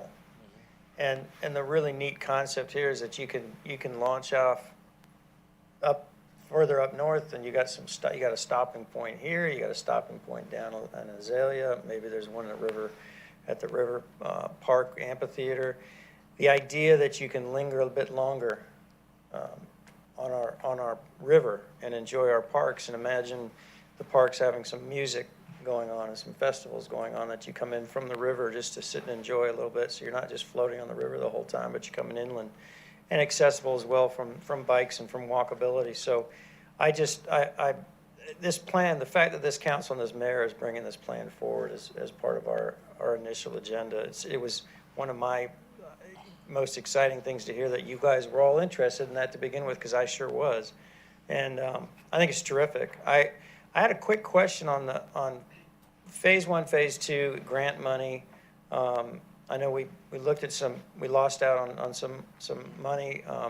And did we just put forward another request? We did. Now, is that going to be for a specific phase? In other words, if we began phase 1, would that then just be applicable for phase 2? It is. The way that we developed that grant application is just for phase 2. Okay. And that's based on the criteria and the project components associated with phase 2 at best fit in that qualifying criteria. And so the answer is short, yes. And so if mayor and council were to choose to fund phase 1 as part of your conversations, we have an outstanding grant application associated with 2. And, you know, I'll just continue to mention it. We've got some unknowns in the middle of that we just don't know yet on what phase 2 and how those influences are. You know, I don't believe the price points is going to change, because I think we're likely shrinking the footprint of phase 2 on a worst case scenario in some way or another. But you know, the safest recommendation moving forward would be to tackle phase 1 early on the onset, and then have a better understanding come that August, September timeframe on what's happening, blue line to the left. Okay. All right. Any further comments or questions? All right, thank you, sir. Mr. Leatherman for the update. Item number 9 is consideration to award a contract to Signature Tennis Courts Incorporated in the amount not to exceed $64,000 for a rebuild of tennis courts 11 and 12 at Roswell Area Park. That will be Mr. Luckett, and I believe Mr. Leatherman as well. Thank you. I'm going to start out by just talking about the procurement process itself, and I'll turn it over to Jeff to talk about the project. One thing I just wanted to point out to everyone, with all of our formal procurement processes, we are looking to advertise this to as many people as possible to increase competition. It's our practice that we place these procurements such as this on what's called the Georgia Procurement Registry. It's a state website managed by the state. Thousands of vendors are registered, and they receive notice when we place these projects on there. We're actually required by state law to place projects on there that exceed $100,000. And I wanted to just point out, for this particular project, it was an oversight on our part that this project was not advertised on the Georgia Procurement Registry. But I will say that notice was provided to the specific vendors. I believe there was 4 vendors that Rec and Parks requested that notice be given to. And I can also tell you that there are companies out there whose sole purpose is to go and find procurements like this and download the documents and put it on their own website for others to see as well. So I did, just in the interest of full disclosure, want to point out that that was one variation that is accompanying this procurement. We still felt comfortable in moving forward with it. It was within the budget. There was, as I mentioned, the procurement went out to the 4 vendors that Rec and Parks requested. But just wanted to point that out there, and I'll be glad to answer any questions about that component of this. So. Anyone have any questions for Mr. Luckett at this time? All right, thank you. Anything in addition, Mr. Leatherman, that you would like to add? Not unless there's any other questions. We're looking for a motion to move this forward to our mayor and council meeting, next mayor and council meeting. Okay. Yes, Councilmember Hall? I just have a question. Were these courts, were they in the recent past rebuilt and made a little bit higher, these 2 courts? These are the 2 courts, if you're thinking about most recently, that were funded in the budget process, and now we're getting into the actual build. Okay, so they were not previously at any time in the recent past 5 years or so? I can not to my knowledge, but I can go back and look at our history of construction of courts. And what is the warranty on the rebuild? That's a great question. It is a 3-year warranty associated with the contract work itself. And we have that warranty information. Be happy to provide that if you need the details. Thank you. Yes, Mayor Wilson.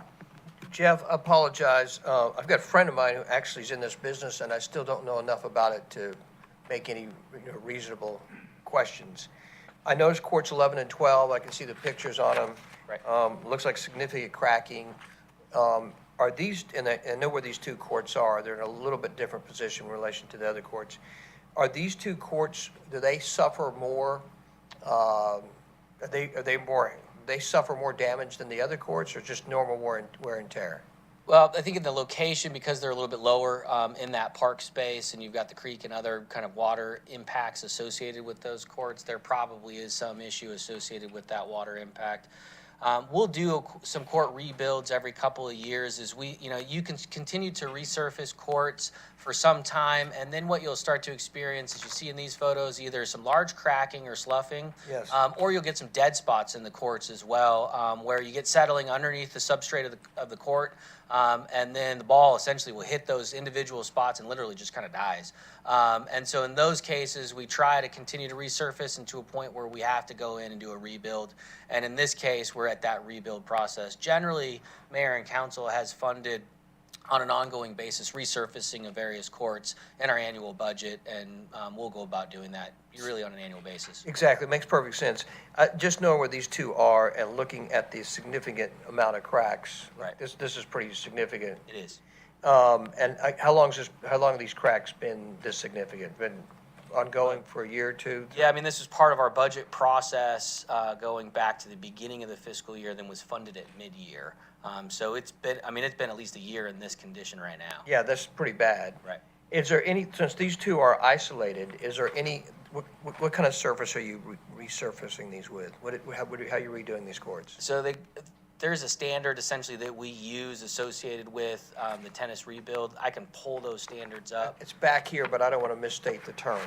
Right. And so if you've got a specific question, it may be outside of my level of expertise as well. It's, I think, Acertech, is that correct? Right. And that's a material that is used associated with that rebuild. And is that because it's more durable, less expensive? That's my understanding, is the durability associated with that product is why it's recommended in this. So, and that's where I guess I'm kind of going. So durability may not be the issue. It may be the surface location of where these courts are, where we're going to continue to have the same issues on a very, very Right. quick and repeatable basis. Yeah, I don't know about quick, but they're more vulnerable. And for the sake of this conversation, then they're in the lower section of the park and closest to the creek, and so you're going to have that water intrusion, water impact issue. The flip side of the conversation is okay, do we keep going ahead with this challenge? Yes. 12 courts is that ideal number of courts for hosting the tournaments and the level of play that we have, and that's why we've got the 12. And that's the advantage of this park in particular with the 12 courts that we have. Is it possible to look at a different surface that might be more forgiving in terms of allowing, so the Acertech looks, forgive me for saying this, concrete-ish, right? Which allows less expansion, right? It's more susceptible to movement. Right. Not as forgiving, therefore, and the cracks show up more significant, and the wear and tear shows up more significant. Is there a possibility of looking perhaps at a more expensive surface that might be longer lasting? We can do some research into that. That would be beyond just my level of expertise in this conversation.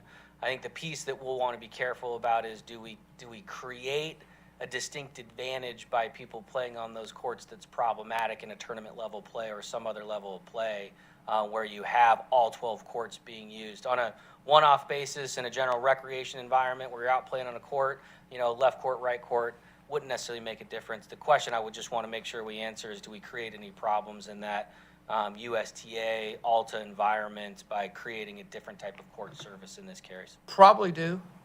But when it comes to a question of money, I think it's a worthy question of us asking, right, and pursuing, like, I don't know if would a clay surface be more forgiving, for example, but to your point, does it create a problem for the folks playing there and saying, look, hey, man, you've screwed us up. You got 10 courts that are Acertech, you got 2 courts of clay, screws up the matches, that doesn't work for us. Right. I think it's a worthy question. But I'm just curious, maybe a more lenient surface might have a much longer shelf life. Yeah, we can take a look at that. Absolutely. Just wanted to add to that, and maybe Councilmember Vanstrom, I don't play tennis as often as I used to, but we would often be at facilities where it would either be clay court or hard court. And I mean, that was basically, and these were tournament situations. Sometimes you'd have to play on clay if that's where you were assigned. And Right. Yeah. Just wanted to add my 2 cents on that. I mean, I think some people might want the option to have clay. Sure. I guess that would be an analysis of upkeep of clay and versus upkeep of the, I've always wondered that myself. I mean, playing on both surfaces, wondered which ones were more difficult to maintain. Clay is going to be more difficult to maintain. Just fact of the matter. You got to keep the moisture levels, the right moisture levels in order to maintain clay surface, so on and so forth. I've never maintained a clay court, so it would be something we'd got to dig into. I guess the real question, Jeff, Mr. Chairman, sorry, forgive me. I guess the real question is, when did resurface these last? And how long till the cracks started showing up? Sure. Right? Because to your point, these cracks have been there. They're basically unusable, right? Now. Yeah, with limited exceptions, but yes, you're correct. Yeah, they're not, people are competitively, they're not going to those courts. Correct. And that's probably been at least a year. Correct. So that's part of, I guess, the consideration. Do we resurface them the same way or do we do something different? What's the best thing to do? Yes, Councilmember Vanstrom? Yeah, and I guess just a a resurfacing and a rebuilding schedule just of all these courts? I'm curious how much longer they do last compared to the other courts. I mean, you got 11 and 12, you say are set a little lower. When was the last time you rebuilt the other ones? Yeah, do you want that same level of Yeah. detail for all the courts in the It'd be city? interesting is there truly a difference? Is it 6 months? Is it Right. 3 months? Is it 2 years? I mean, so one final question. Is there usage for the tennis courts? Is there a fee for that? So they're available on a first come, first served basis, but we allow reservations, and the reservations are the more probable way that people access those courts. We also have some, the Lake Charles courts, which are behind the fire station. Those are not reservable, so those are always available on a first come, first served basis. So not reservable, I mean, are we charging anyone to use these We do. tennis courts? We do. So Yeah. For a reservation, you get a fee? Paying a reservation fee for a reservation. Roswell residents and non-residents? Correct. And Same those- amount of fee for both Roswell residents and non-residents? They are different, and I'll double check that, but Okay. there is a difference between. And then for ALTA use and USTA use, team use? Yeah, we have a variety of different agreements and groups. We've got an Alta Roswell group that's at Roswell Area Park, one at Hembry and one at East. So it depends, and those are Roswell residents that are there in those groups for the vast majority. We do have some non-residents as part of those groups. Okay. Thanks. Yes, Mayor Wilson? Thank you, Mr. Chairman. Jeff, would it be okay with the council and you to perhaps maybe table this for 2 weeks and get some of the answers to the question before we Yeah, approve? that's fine. We can bring that back and dig into it. You bet. Would that be acceptable to the council? All right. With your permission? Sure. Yes, sir. All right. So you'll bring this back to committee? Bring it back to a committee? Yes, sir. And for further discussion. Thank you so much. You bet. And Mr. Knighton, if I could, I just wanted to go back, and I apologize to the River Park Master Plan, and just make sure with the council that you're okay with the reallocation of that FCA line item for that priority 1A of the mining operation. I did not come back to that question as I closed out the presentation. And I don't know if you want to tackle that through an official motion or. Yeah, I would like to have that consent if from the. I'll make a motion for the reallocation of the FCA piece. Let me find that specifically so I can be very clear. Yeah, not to exceed $130,000. Yeah, let's see, Jeff, that is on,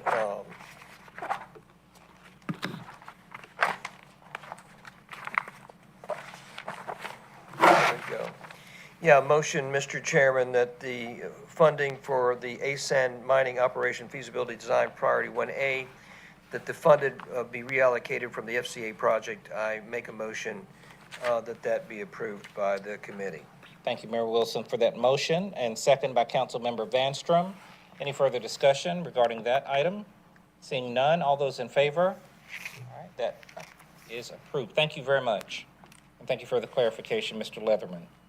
Item number 10, consideration of a budget amendment within the Recreation Participation Fund in the amount of $1.2 million.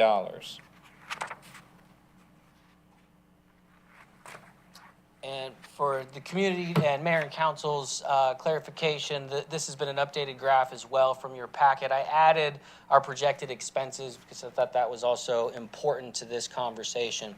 What we're asking for in this request is to recognize revenue of $1.2 million as well as expenses that are anticipated in the same amount in our Recreation Participation Fund. The Recreation Participation Fund is an enterprise special fund that takes in the revenue associated with offering programs and then accounts for those expenses in the same way for contractors, staff, services, and supplies.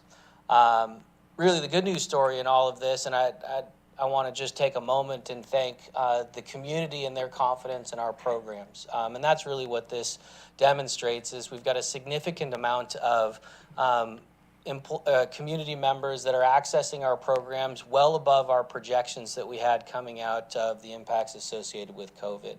And that has resulted in projecting revenue of about $1.2 million. Alongside of that comes additional expenses associated with providing those programs and services. And so this allows us the budget authority to recognize the revenues and expenses in that fund and then move forward towards the end of the fiscal cycle for the next couple of months. Be happy to answer and tackle any questions associated with that, should there be any. Thank you, Mr. Leatherman. Any questions or comments? Yes, Mayor Wilson? Make a motion to approve the consideration of budget amendment within the Recreation Participation Fund in the amount of $1.2 million. Thank you. We have a motion, second by Councilmember Morthland. Any further discussion? Seeing none, all those in favor? That is approved. Thank you very much.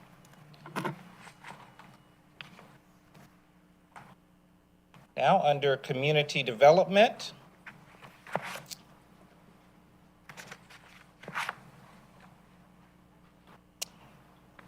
item number 11 is a consideration of a Sidewalk Cafe license at 14 Elizabeth Way, Canton Street Social.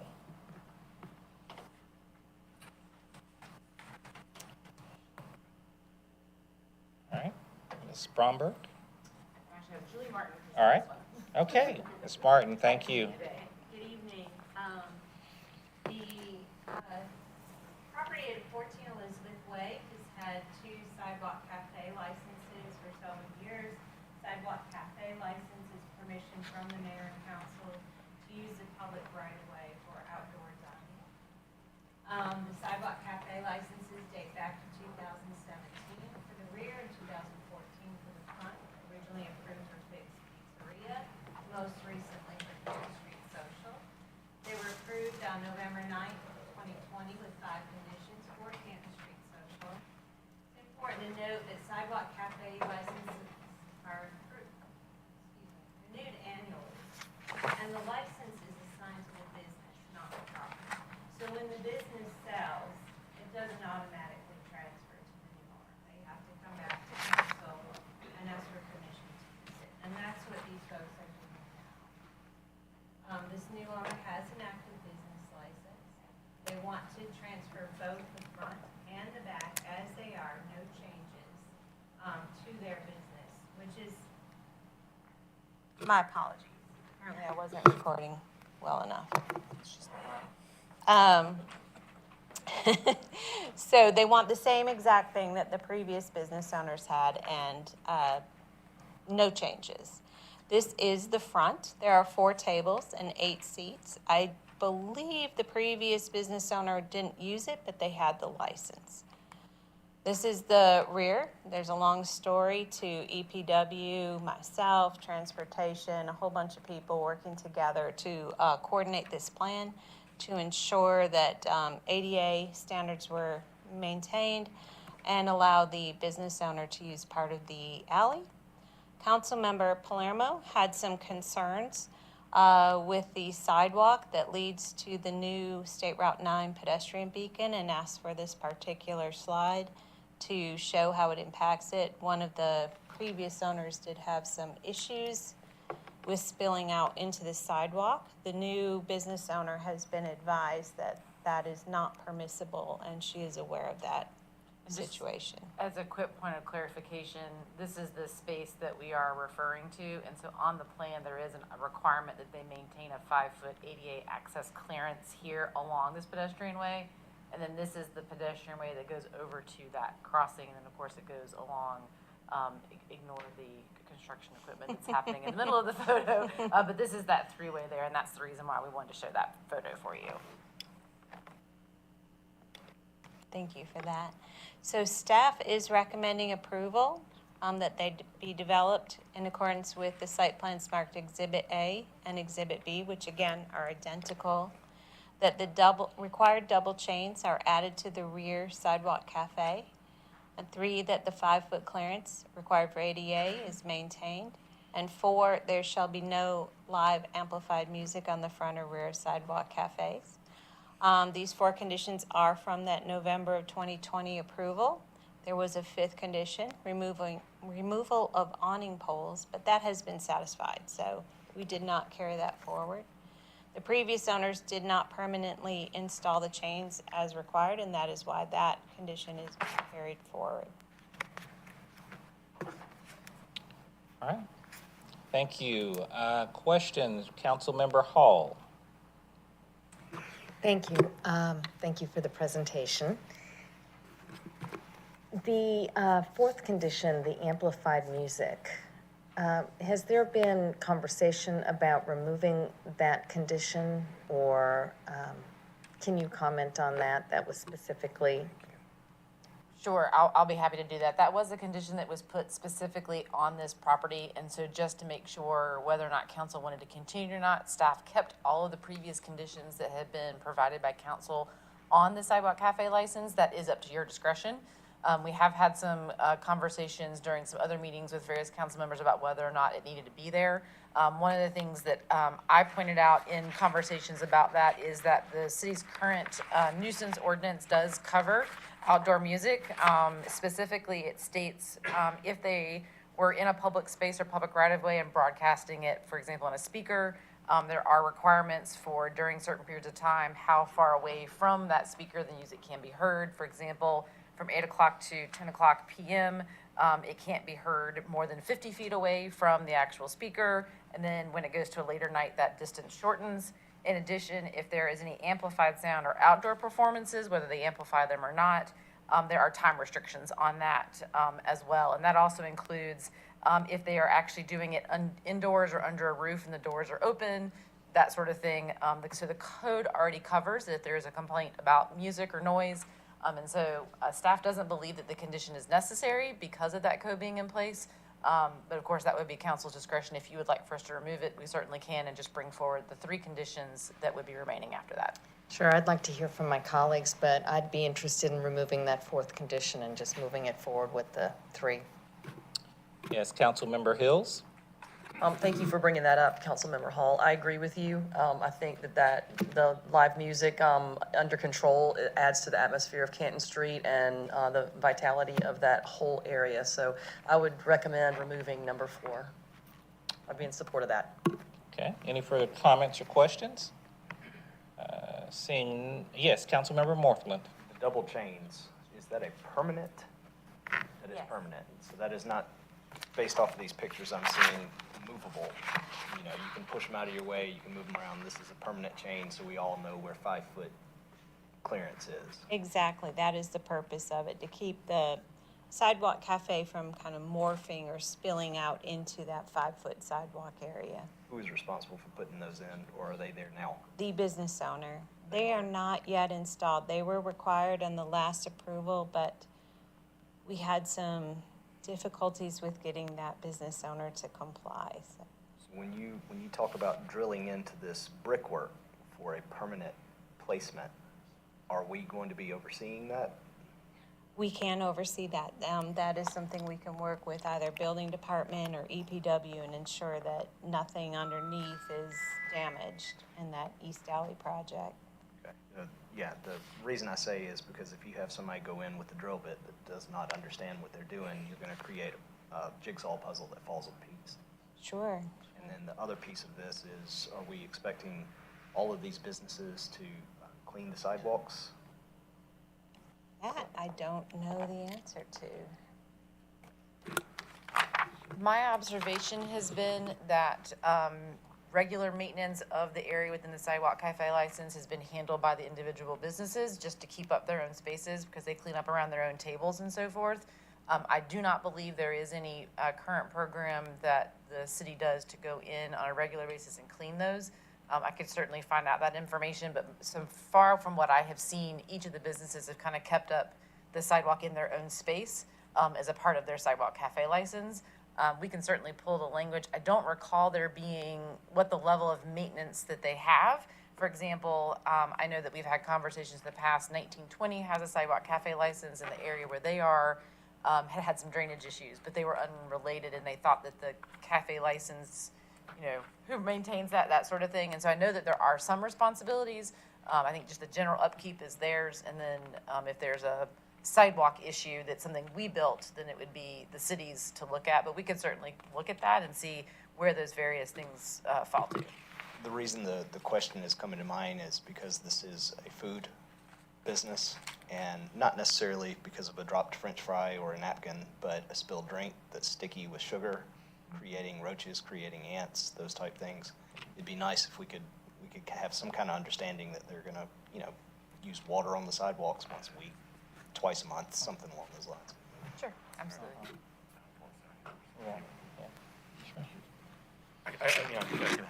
answer maybe that a little bit. So part of there is a clause in the outdoor dining sidewalk ordinance that says the outdoor dining area must be maintained in a clean, neat, and orderly condition. All debris and litter must be removed daily. Private trash containers in the outdoor dining area are not allowed. So there is something in the ordinance that requires them to maintain it, essentially.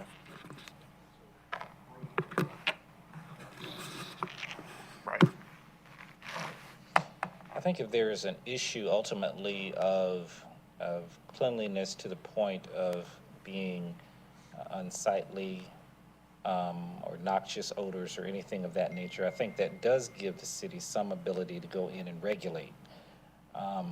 We certainly hope and certainly know that most of our businesses there take care of their spaces, but to your point, if there is a problem that becomes somewhat intrusive, if you will, then we can have some ability to go in and try to address that matter with the business owner.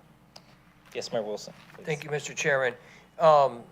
Lenore, I guess you guys saw the presentation from Renee Shirley last evening, where she showed a couple of pictures very close to this proximity. Yes. And since kind of just piggybacking on Councilmember Worthland's perspective or thoughts on this, that we as a city have such a great area, and we have so many visitors.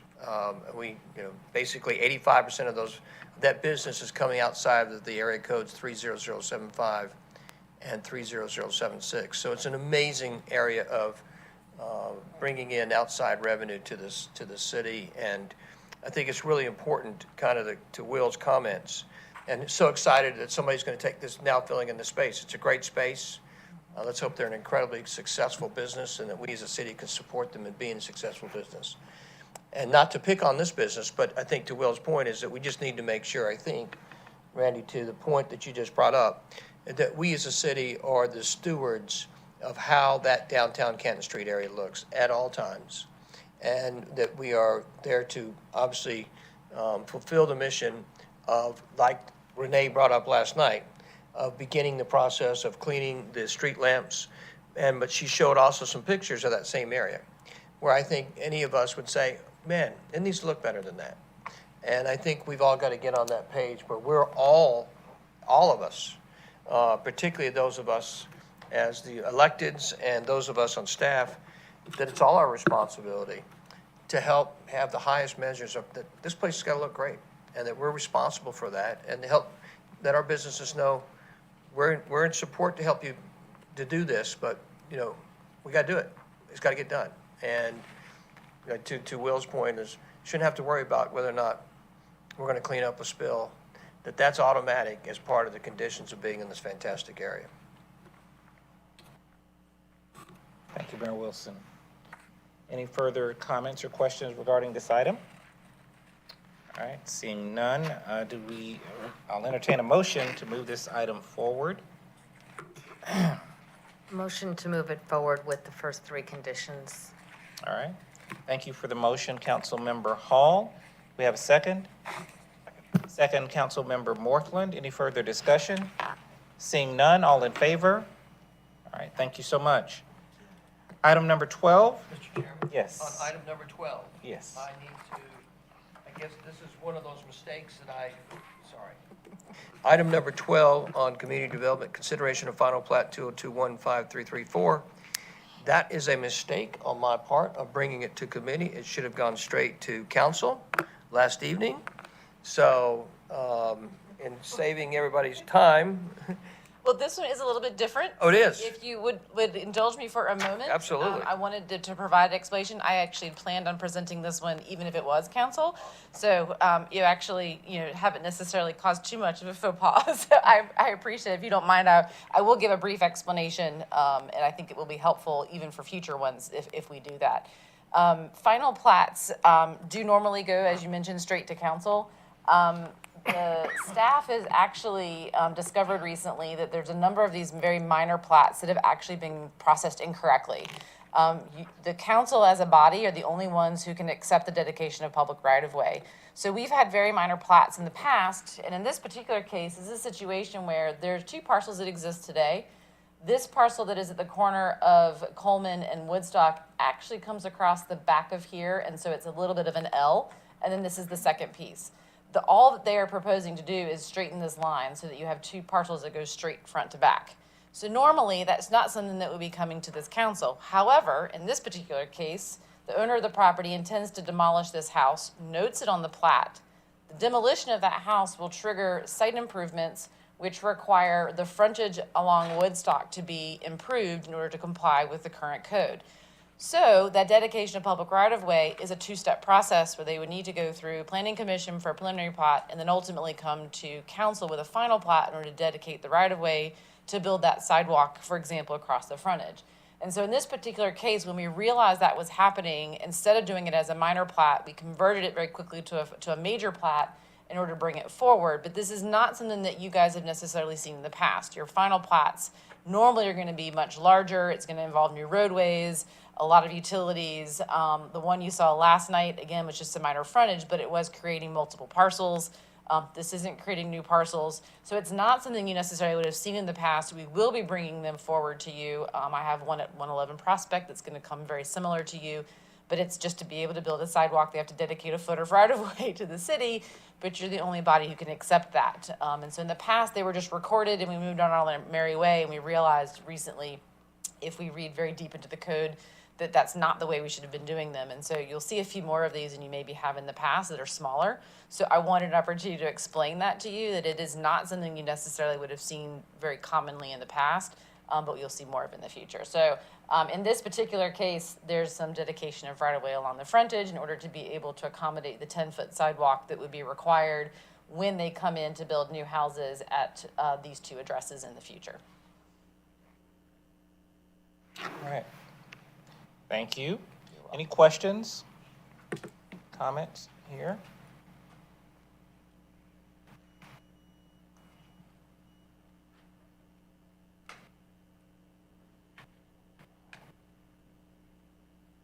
Yes, Councilmember Hall. Could you address how the sidewalk transitions from a wider sidewalk? What is the width of this sidewalk? And then if you could highlight that for us around both corners. Right, so exactly. So there are, if I recall, there are no sidewalks along Coleman Street today. In the future, if they were to do the improvements on this property, they would be required to do a 5-foot sidewalk along the length of the property, which is they're showing as a proposed 5-foot sidewalk here if they were to come into that. It does fit within the existing right-of-way, so they aren't showing any dedication of right-of-way along Coleman Street because there's ample room today to be able to build those improvements. And so there basically would be a 5-foot sidewalk that begins at this intersection and just ends at their property line as a straight line. It goes off this page, doesn't show, but it would just be a straight line end. Just while you're on that, why are we not requiring sidewalks on both sides? Both sides On of... Coleman for them? Because they are only required for their frontage, not for both sides of the street. The person on the other side of the street would be responsible for the other side. So their frontage, their responsibility is along their property line that abuts the public road. But they're not putting sidewalk in on that Coleman? They are. Oh, they are, This is okay. Coleman Street here, and this is the 5-foot proposed sidewalk is from this end of the property all the way to the north along Okay, I'm Coleman. sorry, I misunderstood. It's just they're dedicating what's in red. Correct. They don't need to dedicate right-of-way on Coleman. There's enough room. Exactly. But they would be required to build that as a part of a land disturbance permit that comes in for a new house. On Woodstock, today there is a 4-foot sidewalk. They are required, when they come in for the new houses, to build a 10-foot sidewalk along each frontage, which would be these two pieces here. Right now, what they're showing is this line right here would be the termination of that 10-foot sidewalk that aligns with the end of where their property is, and it would just be a straight drop between that and the 4-foot. Typically, when transportation is looking at those transitions, there's a 12-to-1 ratio. That's the number that we use to be able to drop from one sidewalk width to the other. And a lot of that's to help with the visually impaired or those who are using anything to aid them in walking, to be able to know where the edge of the sidewalk is. You'll see people that when they're using their sticks to be able to determine that. And so the fact that you have this straight drop here, we may need to work with what that transition looks like. The point was we wanted to make sure we have ample right-of-way regardless of when that gets built to be able to make that complete construction. And then ultimately the goal would be that this 10-foot would continue down. One of the concerns we've had in the past and discussing that with council is if we do the drop here from the 10-foot for the 4-foot, who comes back in and builds that? And so there's been some debate in the past about who's got to do what, when, where, how. And so we've proposed it right now that it would be a termination right here. And then we would work, depending on who comes in, to build that with the developer and transportation to make sure that the sidewalk is built per code and that it meets ADA requirements. And so if there needs to be that transition, we would do it, and then eventually someone's got to make that connection. Yes, Mayor Wilson? Mr. Chairman, thank you. Lenore, you know, it's funny, I'm so glad you say that, and you're such, you know, you're always so incredibly expressively knowledgeable on all this stuff, and it's so fun to talk to. This is a perfect example, though, where many of us, I think yourself included, but many of us as electeds and residents, we come across these things in the city and say, how in the world do we do this? Like, so if, and the poor folks at 47 and 61 Woodstock Road that we're talking about it right now, but this is another example where there's good intent. There's good intent, but the final product is going to be screwy for the city. So we're going to have a nice looking 10-foot sidewalk, and then we're going to have a drop off, and it's going to look really ridiculous and silly. And we got a lot of places in the city where that occurs, and people think, what is wrong with us? And so I'm wondering, and this is not a rhetorical question. It really isn't. I'm wondering how we solve for this equation, because this is a perfect example where we're going to be the responsible party at the end of the day. We approve this. 10-foot sidewalk goes in on Woodstock. 5-foot goes on one side on Coleman. And then at the end of the property, we're connecting to a 4-foot sidewalk that's already existing. And it looks really ridiculous. And there's no continuity to it. And not only does it look aesthetically a little silly, but it's not very usable. So I'm asking a question, and really, it's not rhetorical. Yes, ma'am. Yes, Councilmember Hall? Yes. So this is something that's very near and dear to Councilman Palermo's heart. I'll speak on his behalf. He's been advocating for wider sidewalks on our main streets, this is part of our bike ped master plan. And as these properties get developed, we are putting in the wider sidewalks. So eventually, the plan is that they would all be 10-foot sidewalks. And if we had innumerable dollars from the taxpayers, millions and millions of dollars, you know, perhaps the taxpayers would want to fund it, but because we don't have those dollars, that's why it's being pieced in as we can. But if there are other ideas on how to get it done. Well, you know, I'm a big advocate of the bike and pedestrian master plan, and we'll be talking about that shortly, I think, in detail, Mr. Chairman and fellow colleagues.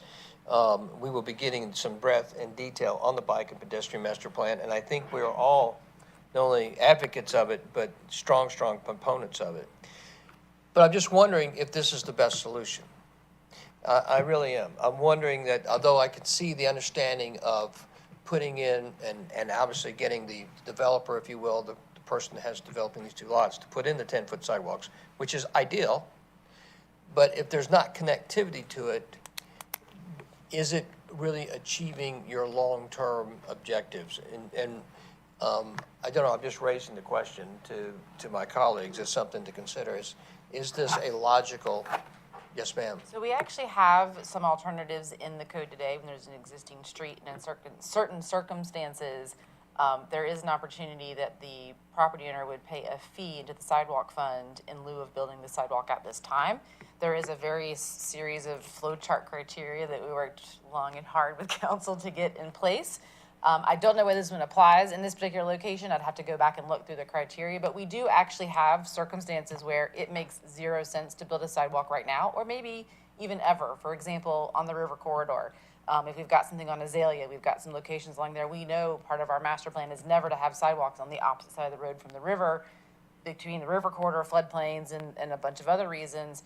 And so in those locations, we have an opportunity to say, we know we're not going to build one right here, but we're going to build them elsewhere in the city. So we're going to say, you don't have to build one, even though the code says you need one. And we're gonna put that money in and go into our prioritization list where council has prioritized those different either gaps or projects and so forth. And so the transportation department reviews that criteria when these projects come in, but the dedication of the right-of-way to be able to build the sidewalk in the future is still a requirement to be done, which is why transportation worked to get that on this plat. And I'll let Dan talk to that a little more. Mr. Skowski, please. Just a brief comment to your question to the council mayor. This has been a topic with Councilman Palermo at our last liaison discussion just last week, actually, and we were literally looking at the sidewalk flow chart and matrix. And this is a topic that we want to bring forward to you in the very near future for reconsideration, so. Awesome. Dan, you come to the rescue, as always. Yes, Councilmember Vanstrom. Yeah. How, just out of curiosity, how much further is it going, is that east, left, or west? To the next intersection?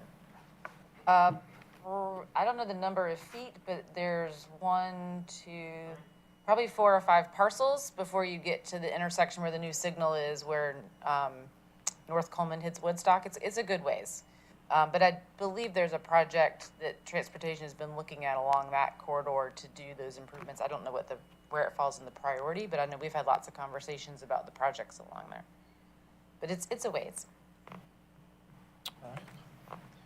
All right, well, thank you. Very productive discussion. Thank you. Do we have any other questions or comments? All right. In light of this being on the committee agenda, we'll go ahead and use our normal protocol to move it forward to a mayor and council meeting. I'm not touching it, man. Someone else has got to do it. So we have a motion to move this item forward. Formally to mayor and council. All right, Councilmember Hall, thank you for the motion. Second by Councilmember Hills. Thank you so much. Any further discussion? All those in favor? All right, thank you unanimously. All right. That concludes the Administration and Finance and Parks and Recreation Committee. I'll entertain a motion of adjournment. Motion by Mayor Wilson, and second by Council Member Hall. All those in favor? Thank you so much. Are we off? Michelle, are we off? We off? All right. Okay. We will reconvene for the Public Safety and Public Works Committee. Is 5 minutes okay? If you want to take a 5-minute break and then. We'll reconvene in 5 minutes. Thank you.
Michelle, are we ready? Are we ready?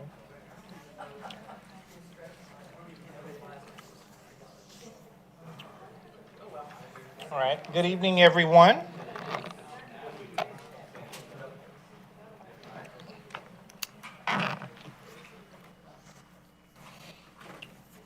Good evening, everyone, and welcome to the Public Safety and Public Works Committee for April 12th, 2022. I'm Randy Knighton, the City Administrator. We have with us, of course, Mayor Wilson, Councilmember Hall, Councilmember Vanstrom, Councilmember Hills, and also we have Assistant City Attorney Michael Petty. The purpose of committee meetings are for the city departments to convey information to the mayor and city council and discuss those initiatives listed on the published agenda. By ordinance, the committee consists of the mayor, members of the city council, and city administrator. And the city administrator serves as chair of committee meetings. This is a public meeting, but not a public hearing. Therefore, while the meeting is open to the public, we do not receive or take public comments or questions during committee meetings unless specifically authorized by mayor and council. Public comments or questions are received at the regular city council meetings on the second and fourth Monday of each month at 7:00 p.m. in the city council chambers, and on the fifth Monday of each month in open forum. We do encourage citizens to reach out to our staff to access our online platforms if you need any information or have any questions regarding any matter. Would encourage also the viewing audience to visit our city website for meeting, event, and departmental information. In addition, you will find information on the mayor and council's 100-day plan. And if you have any service requests, we would certainly recommend you utilizing the City of Roswell app or service web portal. The first item on the agenda this evening is the approval of the minutes for the Public Safety and Public Works Committee meeting for March 15th, 2022. I will entertain a motion of approval for those minutes. Motion to approve? Motion to approve by Councilmember Vanstrom, second by Councilmember Hills. Any discussion? Seeing none, all those in favor? Thank you very much. Under Public Safety Fire, we'll note that we do not have any action items. Under Public Safety Police, item number 2, consideration of a massage and spa ordinance. Is that you? Councilmember Hills. Hi. Thank you. Tonight, I want to bring to you consideration for a new ordinance, a tune-up of ordinance, I guess, but regarding our massage and spas. And I've enlisted the help of our legal team, but just in respect to current times and what's going on, we feel like it's time to tune up our accountability in that industry, looking after our residents here in Roswell, the safety of our youth, and certainly an uptick on human trafficking and prostitution.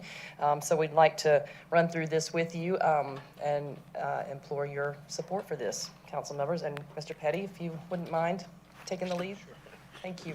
Yeah, and I can give you just some, a brief rundown of the ordinance and what some of the differences is between what we're proposing and what we have now. And if you have any questions, please ask me. But so the proposal would be we do currently have a massage and spa ordinance. We would delete all of that and replace it with what we've provided to you here. That old ordinance was passed back in 2004, and this ordinance is really based on a Johns Creek ordinance that was passed maybe in 2014. So it's much more up to date. The idea is to sort of strengthen the ordinance, put some more regulations in there, and provide law enforcement some more tools to sort of crack down on some of the illegal activities that are going on in some of these businesses. So the main differences that you're going to see is that the current ordinance requires that spa establishments registered with the city. And the new ordinance still requires them to continue to do that, but it also adds a requirement that any employee of the spa also receives a work permit. So I sort of liken that to, if you think about alcohol licenses right now, the business has to get the alcohol license, and then the bartenders and they have to go get a pouring permit. So it's going to be very similar to that. So that would be a new requirement that all the employees get this work permit. I will add that the state does issue a massage therapist license. So we can't get involved with that and what the state does. So if it's somebody who already has a massage therapist license from the state, they won't have to do it. But I think what happens at a lot of these places are that one person there has a massage therapist license, and they have a lot of people who aren't licensed through the state. This would require all those people to come in and have to get a permit. They would have to keep these permits on the premises. The law enforcement would be able to go. They can do inspections, and they would have to produce these permits so we could review them. So that's one big difference. The other really big difference, I think, is that this would limit the number of spa establishments that are allowed in the city to 42. So we looked at that number, and that's about 1 per square mile of Roswell. I had them pull who had registered back in, and this is back in December, so these change a lot. This is part of the problem. Ownership changes, the business changes, but there were about 80 of them, I think, registered with the city in December. So this would reduce that number a good bit. Now, just when we pass this, that does not mean that 40 of them all have to go out of business immediately. There'll be a process of attrition as businesses close. They'll slowly reduce the number. So those are the sort of main differences. There are, there's a lot of stuff in there about hours of operation, for example. They're not going to be able to be open after 9 a.m. They can't open before 7 a.m. in the morning. They're not going to be, I didn't realize that this was an issue, but in some of these places, I guess some of the workers are actually living inside of the spas. So they have beds in there. They're keeping people there. So there's some regulations in there that will prevent that.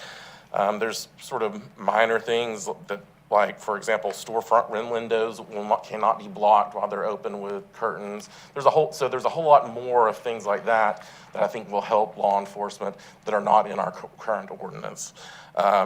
So that's sort of the main differences. I'm happy to get into more details if you'd like.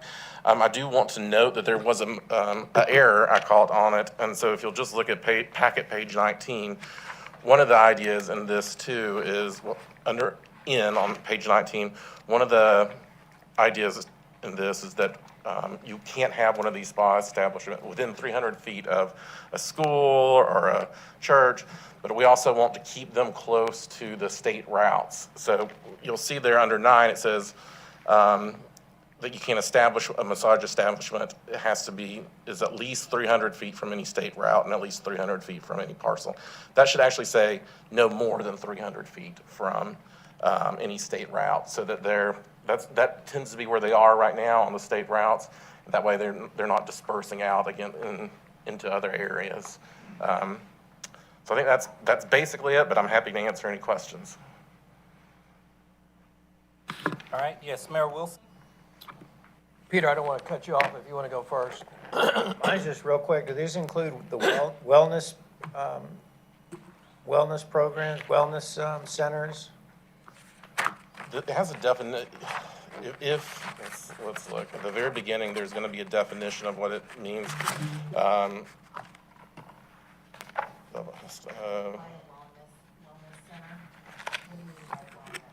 Well, we just did ribbon cuttings for 3 of them, or 2 in the last couple of months. I'm just, they seem to, the centers that are holistic services for everything from weight training to massage to diet to mental. Right. So if there are going to be massages, it's going to be in here. But a couple of things, those already have to, they already have to register with us under our current ordinance. And if a lot of those are probably going to be, their massage therapists are going to be licensed through the state. And if you're already licensed through the state, then you won't have to go get the work permit. You do have to get the massage establishment permit, but you're already having to do that. Yes, Mayor Wilson? Thank you, Mr. Petty, for bringing this forward, and thank you, Lee. I know this is something that we all have been talking about. Lee, thanks for your leadership on this. We all have been talking about this since last August, the imperative nature of this city. And let's be frank about what we're dealing with, and I want to make some distinctions here because I think they're very important. There's a lot of pieces about this measure that I totally like, There's a few that I think I want to make some notations of. But let's be clear to our fellow residents what this is about. Number one, as a person that receives regular massage treatment, I love it, right? And it's a great practice. It's a great profession, and we need to be very careful that we are celebrating massage therapists and not confusing that with the businesses that we're going after. And one of the things that we as a council and mayor decided very quickly early on was that we wanted to rid the city of Roswell of businesses that were participating in two behaviors. One of them is incredibly heinous, which is, let's be clear, there are some spas in the city of Roswell that are participating in human trafficking. And so this is morally unconscionable. And so the city has to do something about it, cannot allow these types of businesses that are participating in human trafficking. And let's be clear, that's what's occurring. And secondarily, prostitution. And that young, vulnerable women with no leverage in very little resources are brought into these facilities and don't have any chance. And so Roswell cannot participate in that. Roswell has to do something about stopping that. So that's what this ordinance is about. This ordinance is about stopping human trafficking where we know it exists, stopping prostitution where we know where it exists. And so it has nothing to do with massage therapy. And one of the things I really like about that is that the state issues massage therapy licenses to individual massage therapists. So this reconstitutes that if you're a massage therapist, you have a state license, and that everyone inside of the business, whether it's a wellness practice, a chiropractor, a massage therapy business, or a legitimate spa, that there are massage therapists there, but they have state licenses, and we just simply now in Roswell are saying, you have to come get a business license, you have to get an individual license with us. That's a logical alternative, because we know that some of these poor young women who are obviously are not going to come get, they're not going to be allowed to come get a license. So that's an automatic trigger. And that's smart on our part. One of the things though that does concern me about this is the limiting number of, because to Peter's point, there are wellnesses business. They're legitimate businesses. They're good businesses. They're all people who are licensed in that business. And so what concerns me is limiting the total number of anything that might have massage spa in it when the overwhelming majority might be legitimate businesses. And I don't want us to confuse. The police know where these businesses are operating. And that's something we need to be clear about. This police know, underneath the leadership of Chief Conroy, they know where these spas are. And it's our job to put them out of business. That's the reality. It's our job to have the moral fortitude and the political courage to put these businesses out of business. This ordinance is a step in that right direction. But what I want to be careful is I don't want to penalize the legitimate businesses, the legitimate practitioners of massage therapy, and say, and that's the only thing concerns me about the number. Because I think, if I understand right, Mr. Petty, the number is 82. Is that right, did you say?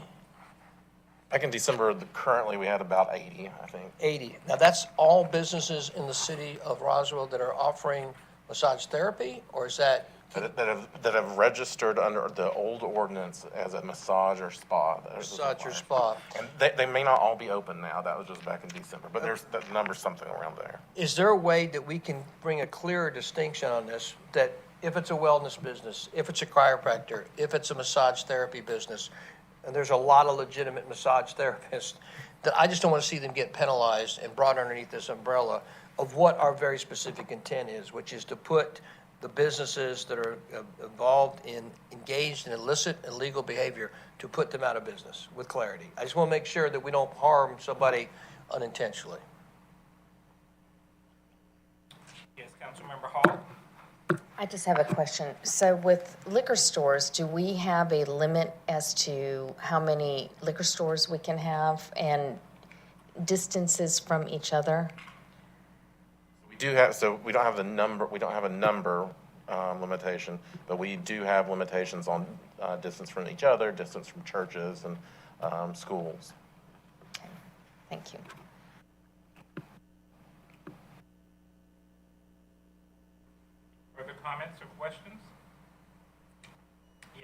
Councilmember Hall? I actually have a few, but I wanted to stay on topic or, on the same train of thought. Wanted to know, landlords. So these folks are renters probably primarily because they open and close kind of and move around on a regular basis. Are there consequences for the landlords, or is this just for tenants? Can you address that? So one of the things, and I didn't go through everything in here, one of the things that is part of this ordinance is that it does declare that a spa that is continuing to break or not be in compliance with this ordinance is a public nuisance, which means that we can go after the owner of the property to abate it or shut it down.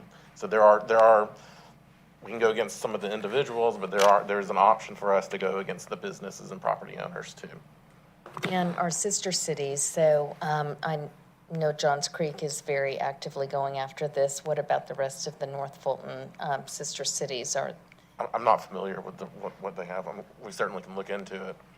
I don't think anybody, I think Johns Creek is kind of taking the lead on this, and we're using their ordinance as an example. And so and to your point, I like what you just said, Mr. Petty. It's a great example of we do need to attack the real estate side of this to attack the permanent nature of redressing it and eliminating it. And that's why the only thing I'd say, Christine, is massage therapy is incredibly legitimate, right? And I just don't want to take legitimate businesses and put them in the specter of, they're in the free market, right? And I think we all are respecters of the free market and of massage therapy, and want that to be, as long as the market will support it, that to let the market make those decisions based upon the economic feasibility. And that's the only thing that concerns me is putting a finite number of massage businesses when if 85% of them or 95% of them are legitimate, let's don't punish any of those legitimate businesses. We know, the police know where these are. We are going to put them out of business. That's the intent of this ordinance. Thank you for bringing up the real estate apparatus, because it's going to take our political will to follow up on that and get this done. Because Chief's going to come to us and say, okay, we've arrested them, we've shut them down, we're going after the real estate folks, right? And now we got to have the wherewithal to follow through as a council and mayor to say, yep, we're doing it. Because we're going to get some pushback on this, believe it or not. And I think, again, it's important to remember, we're talking about human trafficking. We really are. And not just prostitution, but what the real issue is, human trafficking. And we just can't be party to that. Thank you. Any further question or comment? Forgive my lack of education on protocol, but is this a time where we would talk about potentially changing the number that we would limit at this point? I mean, Mayor Wilson, is there a number that feels better to you than a little more than half of what we believe to have been in business in December? Let me say this. I don't think the number impacts what we're going after. Honestly, for me, it's like saying, let's limit the number of chiropractors, let's limit the number of physicians. I don't think we would do that. I don't think we'd put a finite number on physicians or chiropractors, or I would say massage therapists. Like, the question is, Chief and his team, they know where these businesses are. It is not going to take long to go put this into place. We know where to go. Chief knows what to do.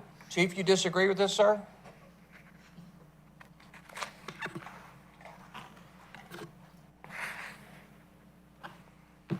Good evening.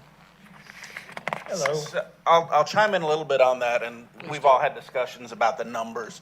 One of the things this ordinance, the main purpose of this ordinance, there's loopholes in our current ordinance that allow businesses to remain in operation after we have found criminal violations. Those criminal violations you've talked about, human trafficking, prostitution, masturbation for hire. We have made successful cases in many of these businesses, and due to some of the loopholes in the current ordinance, those businesses remain in operation today. And I believe, Mr. Petty, there's something in here, once we have a conviction at one of these locations, they cannot reopen. Is that contained in this ordinance? Yeah, there's a number of things, if, you know, if the owner is convicted, and again, when we have violations of this ordinance or violations of law, that we can go against as a nuisance and try to abate it and go against the property owner. And that's two separate things. One of the issues I think has been, so if you charge somebody with prostitution, for example, that has to go down to Fulton County, and it may take a long time before that is processed through the courts.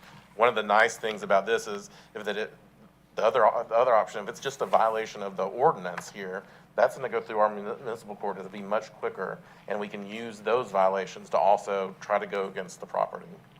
If that makes sense. In other words, you've solved the equation. So I was going the long way around the number issue of they will take care of themselves. Once we have convictions at these locations and they close, and there is a provision in there, they're not able to reopen a similar establishment at the same premise, then therefore the numbers will decrease. That's just my easy way of saying we may not have to set a hard number, but that's just my recommendation. And is it fair to say your team, your force, you know where they are? Yes, we've made cases at a number of the current establishments. And what happens when we make cases and we try to go after the owners, they will sell to somebody else who is in their organization or change ownership names to another family member. And it's the same for the workers. That's one of the reasons we need permits for the employees that are there, so we can track if they get violations in Johns Creek and then move to Roswell, so they can avoid that. We're able to track that and see that they've had prior convictions. And we know who's working in the establishments, and we know where they're getting the employees. And many of them, there are a number who are human trafficked, and there are some who are in, this is their last resort as jobs, and we want to take care of them as best as possible. It really is pretty tragic. I mean, when you really know the real story, this is not, I mean, people don't recognize how consequential this is. I mean, it's real human tragedy at the most profound level. And I can't thank you guys enough for just tackling this. Thank you, Chief, for your leadership, Mr. Petty, for yours, Lee, for spearheading this in a way of just saying, we're going to get this done, damn it. And you have. And it's time. And it's time that we, I think, as colleagues have said, no more. And the political will of whatever we need to do, no matter what fire that we might come under. And I know it sounds ridiculous, but there's a reason this hasn't been done before. Okay. And I want to reiterate something that you said, though. There are legitimate businesses out there, and there are legitimate workers in some of these establishments that are providing negative services. So we want to protect those employees and protect those businesses by going after the bad actors who are creating a problem for the entire industry. Chief, thank you for saying that. Yeah, because the last thing you want coming out of this is a legitimate person doing a legitimate job, doing a legitimate great service, and all of a sudden there's a misunderstanding. Like, this is a very finite and clear piece of business, piece of activity we're going after, and that's why I want to be clear. You know where it's occurring. Correct. And so the prescription is this ordinance. My only exception to that would be the number. I don't think a number is required, honestly, and that would be my only exception to the prescription. I just have a question to ordinance that, party ordinance, or I'm sorry, what are we? The ordinance we talked about a couple weeks ago. Is there something in here that would apply in that situation so that we wouldn't need to redress that? As far as fines, or as far as being able to address the owner of the properties that these nuisances are occurring at? Okay, so let me back up a little bit. So our ordinances in general have a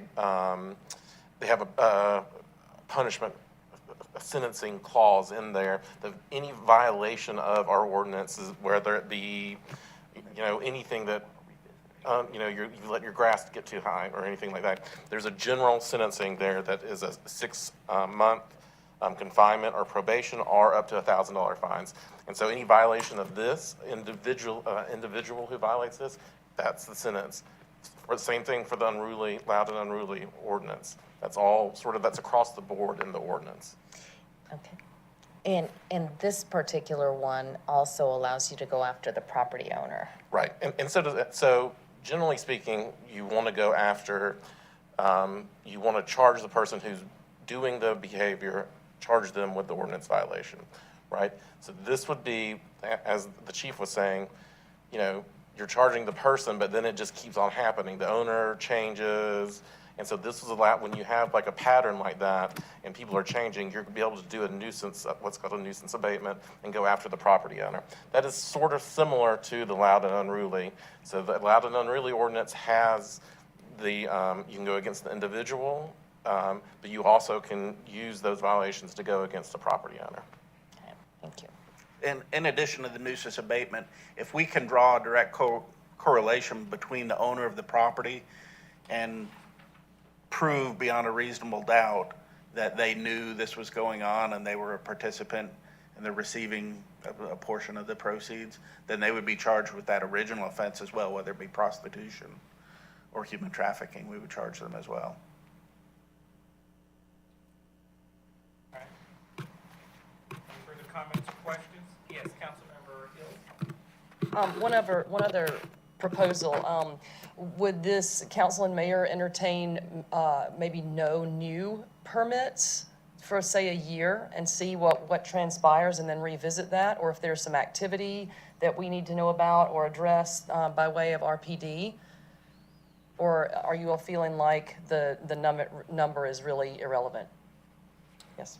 Lee, I'm absolutely convinced that Chief Conroy knows where to go. This is a finite,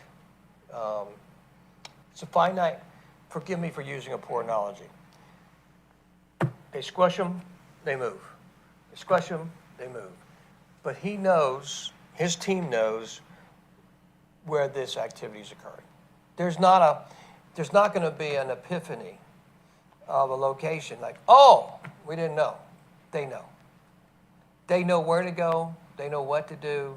They just need the political courage of us and the firepower from us to be able to appreciate this, bringing up the Roswell ordinance piece, because that's a very clever piece. Because what people don't know is how difficult it is to prosecute crime in North Fulton County today. It is embarrassing, and sorry to get off on a soapbox, but if our residents knew how difficult it is for the police to prosecute crime because of the backlog in Fulton County courts. So it's ridiculous. It's beyond ridiculous. We have a DA that goes around, selling about what a great job Fulton County does.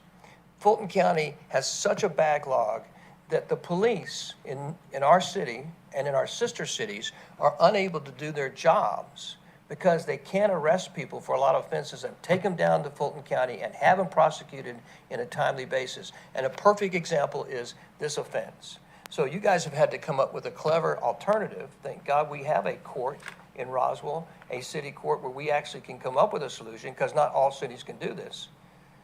But think about this. In real terms, there is real human misery from the definition of human trafficking. And we have not had the ability to solve that through Fulton County court system. That's insanity. So shame, pox on Fulton County, pox on the Fulton County DA, pox on them being unable to support our residents in the legal pursuit of the law and taking care and pursuing justice and protecting the vulnerable people that are being impacted by this every day. The answer to the question is, Chief knows where to go. It's a finite number. Once Chief starts prosecuting these through our court system, we have the political courage to shut down the businesses on the real estate side, say, hey, sorry, you ran into the wrong person and you knew it, and we're going to shut you down. Once that starts happening, you can watch very quickly what the results of this act will be. And Audit. Uh-oh, Siri. The implications of this will be strong, fast, and quick. It won't Still take on long. it.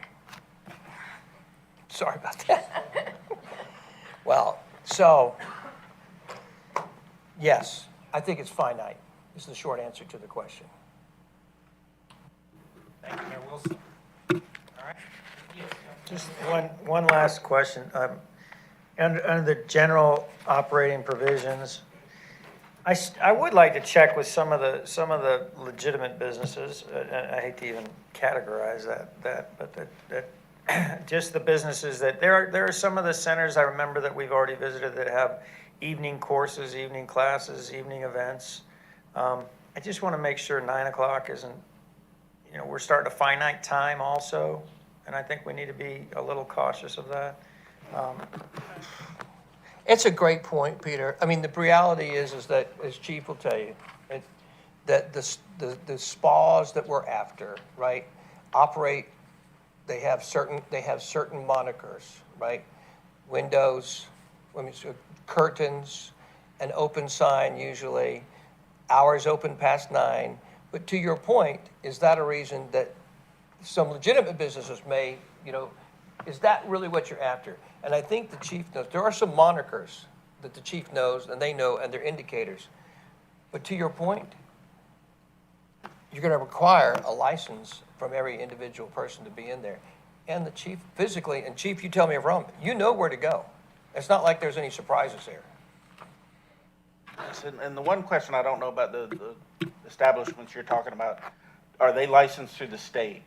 Yeah, I'm talking about a center where, we were just somewhere where they do drum vibration therapy, and they also have massage therapy that's available. I don't know if those are coordinated at the same time, and they have visitors at night that are at 9 o'clock at night. I don't know. I just like to verify that if we're going to tighten it up that tight. And I don't think it's a big deal, but that's just it's just numbers again. And I do really appreciate, by the way, and I know one of the telltale signs of who you're going after is their hours of operation, and I do appreciate that. I just want to be careful.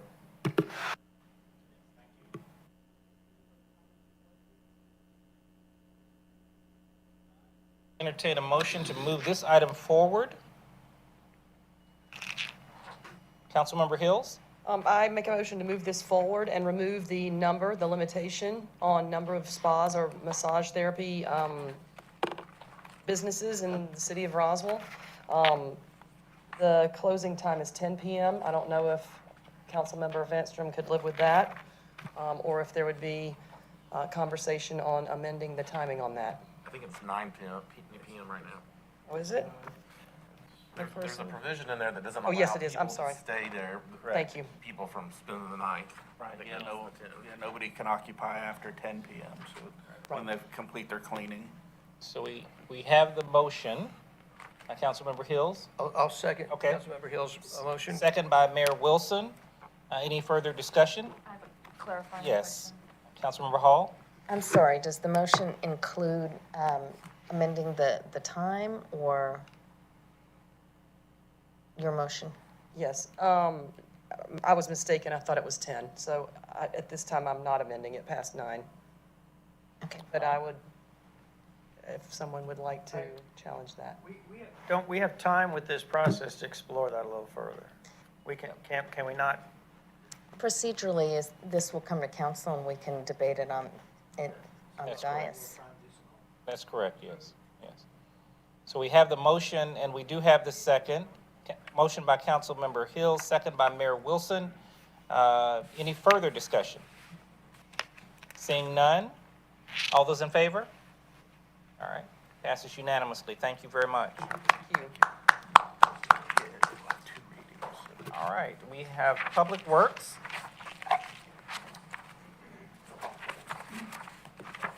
Director of Environmental and Public Works, Director Sharon Izo. Item number 3 on our agenda, discussion and update of the Fleet Services Division Fund.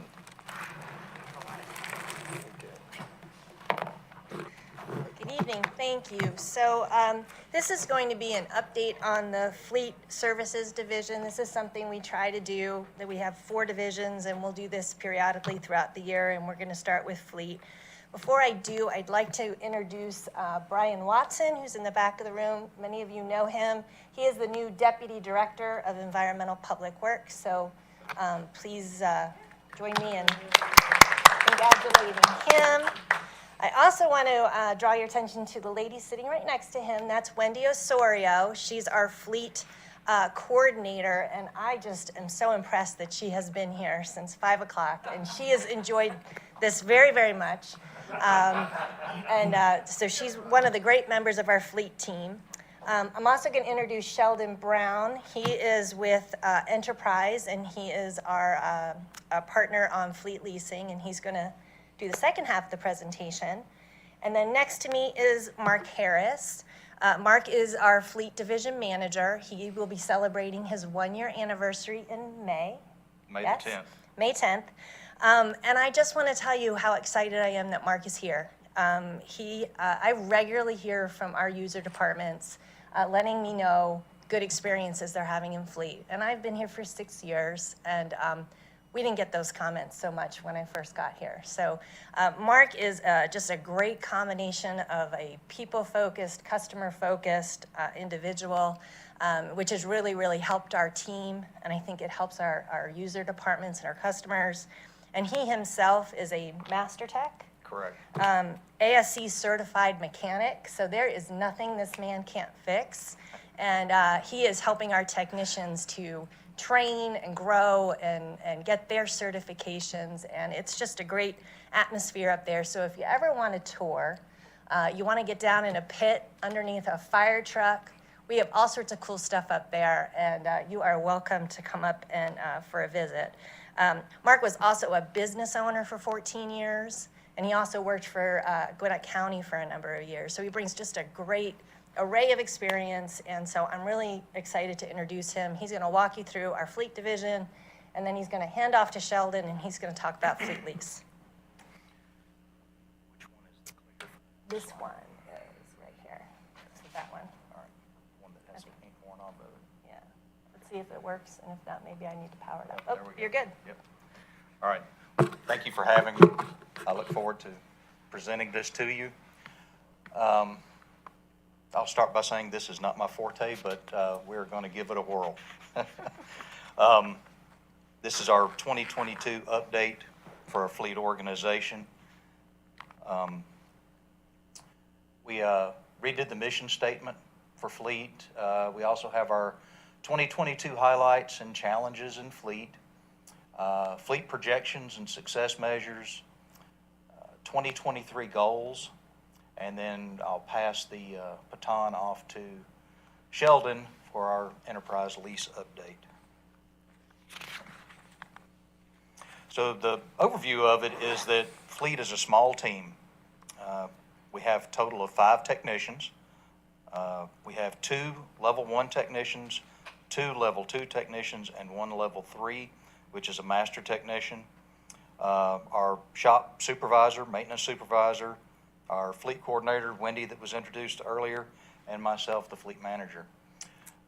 Right now, fleet's size is just north of 600 assets total. Estimated value of those all assets is somewhere in the ballpark of $25 million. So quite a responsibility for fleet to maintain. Next slide kind of gives us an overview of our technicians and who they are and how many years they've been in service. We have one that's been at the shop for over 10 years. Our shop supervisor's been there 4.5, and we have our other mechanic 3 that has been there for 5 years. Corey Reese is one of our newest hires as a technician. He's our technician level 3, and he is also a master technician. So our mission statement is the one that we redid for this year, to provide a safe, reliable, economical, and comprehensive fleet management program which responsively and efficiently fulfills the vehicle and equipment needs of various departments within the city of Roswell. So some of our highlights for FY22, improved customer satisfaction by cultivating a customer-first program by offering service appointments, implementing weekly solid waste vehicle inspections, and stabilizing the fleet team. We've also improved communication and cultivating positive relationships through monthly fleet liaison meetings. So when I started in May of last year, our preventative maintenance program was only at about 48% completion for the year. So we have really worked diligently to increase the number of preventative maintenance services that we've pushed through the shop. And by the close of the year of 2021, the calendar year, we were up to 97% completion rate. So we've made a huge move in that direction to keep these vehicles maintained and serviced. Thank you. Earlier in that same process, we purchased 2 air conditioning machines so we can keep the repairs and maintenance on those later model vehicles as we trend towards a younger fleet, and it requires special equipment and training for those vehicles. As mentioned before, we have hired our technician level 3, our master tech, Corey. This is an upgraded position from the previous position of a mechanic 2. This allows us to take on more complicated repairs that were normally sent out to outside vendors. We can keep these in-house and control the costs and repairs for those vehicles. Of course, Wendy's position, our fleet coordinator, is also an advancement from our prior service writer position. Her position helps to reduce the workload for our sharp supervisor. Normally, he had all of this on his plate, just way more than one person could physically do, and it left him where he could not be quite as proactive with the shop operations. So with her being there and taking some of that workload off of him, he's able to be more effective in his role. Next is just a little picture of the shop when it's really nice and clean and nothing is in there. I've only seen that twice since I've been there, so this is an older picture when they were cleaning up. So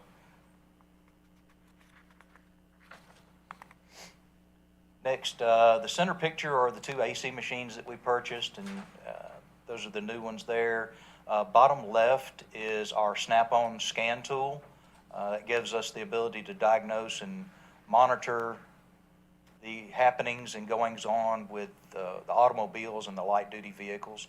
Bottom right is the tire station. That was moved out of the back, and that's where our parts department is now. And top right is basically a self-service area, and that gives us the ability for officers when the shop is closed, not during normal operation hours, they can come in or come over there and get air and check tires, things of that nature. It is a self-service air area that we do not have at our fueling site at Dobbs. This is our kind of a before picture with the parts and things of that nature. The parts ordering and the parts inventory and everything was previously handled by the shop supervisor and the service writer. So all of that was something that belonged to the city of Roswell. We had to inventory and keep up with on a yearly basis and a daily basis. And after bringing in Napa and their integrated business solution, that is all done by them. They handle all that. They keep up with every part that comes in and out the door. It is billed to the proper departments through the vehicle. And right now they have about $125,000 in inventory in our facility that they maintain and manage and bill on a daily basis. they also give us a much greater buying power as them being Napa. So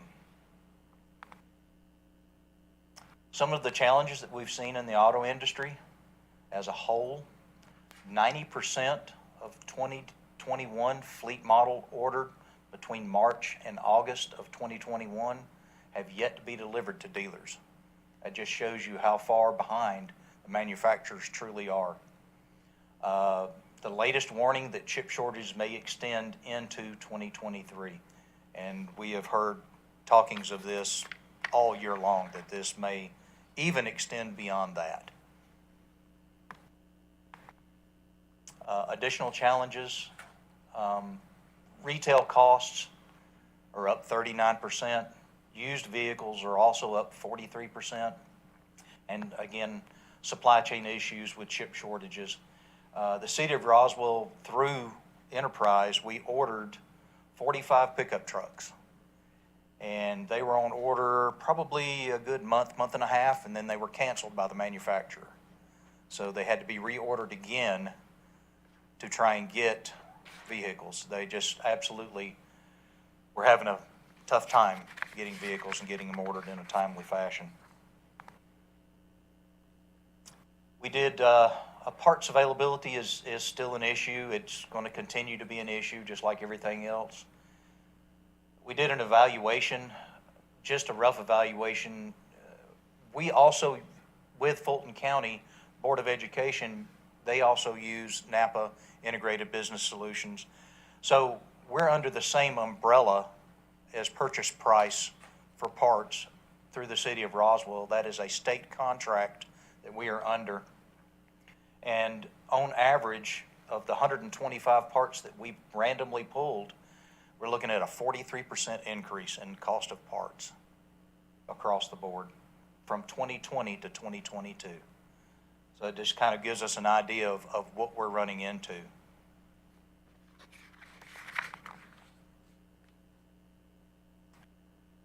So again, we're still battling the challenges of an aging fleet for the heavy vehicles, equipment and trailers. Right now, the average age of all of that equipment is right now at 14 years. And as you know, the big heavy duty type equipment, you know, sanitation trucks, dump trucks, things of that nature, they get used and abused. If you're using it, you're abusing it. So it just takes a beating. And when they start to get old, they really start to deteriorate quickly. And, you know, there's no such thing as a piece of equipment or vehicle that doesn't break. And when we have operators out there working as diligently as they can, things happen. And of course, we are there to repair them. Other challenges we've run into at Fleet, with the new transfer station, we're very limited on parking spaces. So we kind of have to be very careful of what we have over there and how many of what we have there. Limited garage space is another thing that we run into. We really only have large usable bays is 4. We really have no place to expand, so we make the best do with what we have. So we actually have to pay attention to what we have, the amount of downtime that we might have with that vehicle, and whether it might be it's best to sublet that vehicle to get it turned in a timely fashion instead of downing it in our shop where we can't get anything else in. We get a ladder truck in there that takes up 2 of the 4 bays, so it'd be able to pull all the way through. So that really limits us. So if we have a fire truck down for any reason, it really limits what we can do and what we can put through the shop.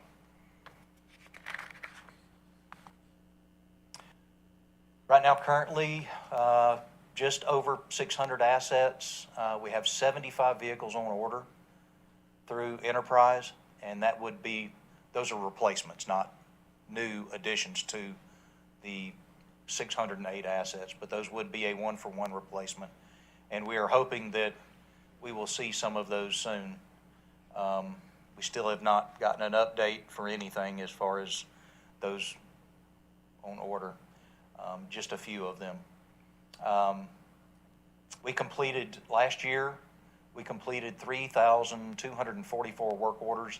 That does include preventative maintenance. And as of 3/18/22, Fleet has completed 2,600 and 69 work orders. And right as now, we're projected to complete 3,768 work orders. That's an increase of 16.2%.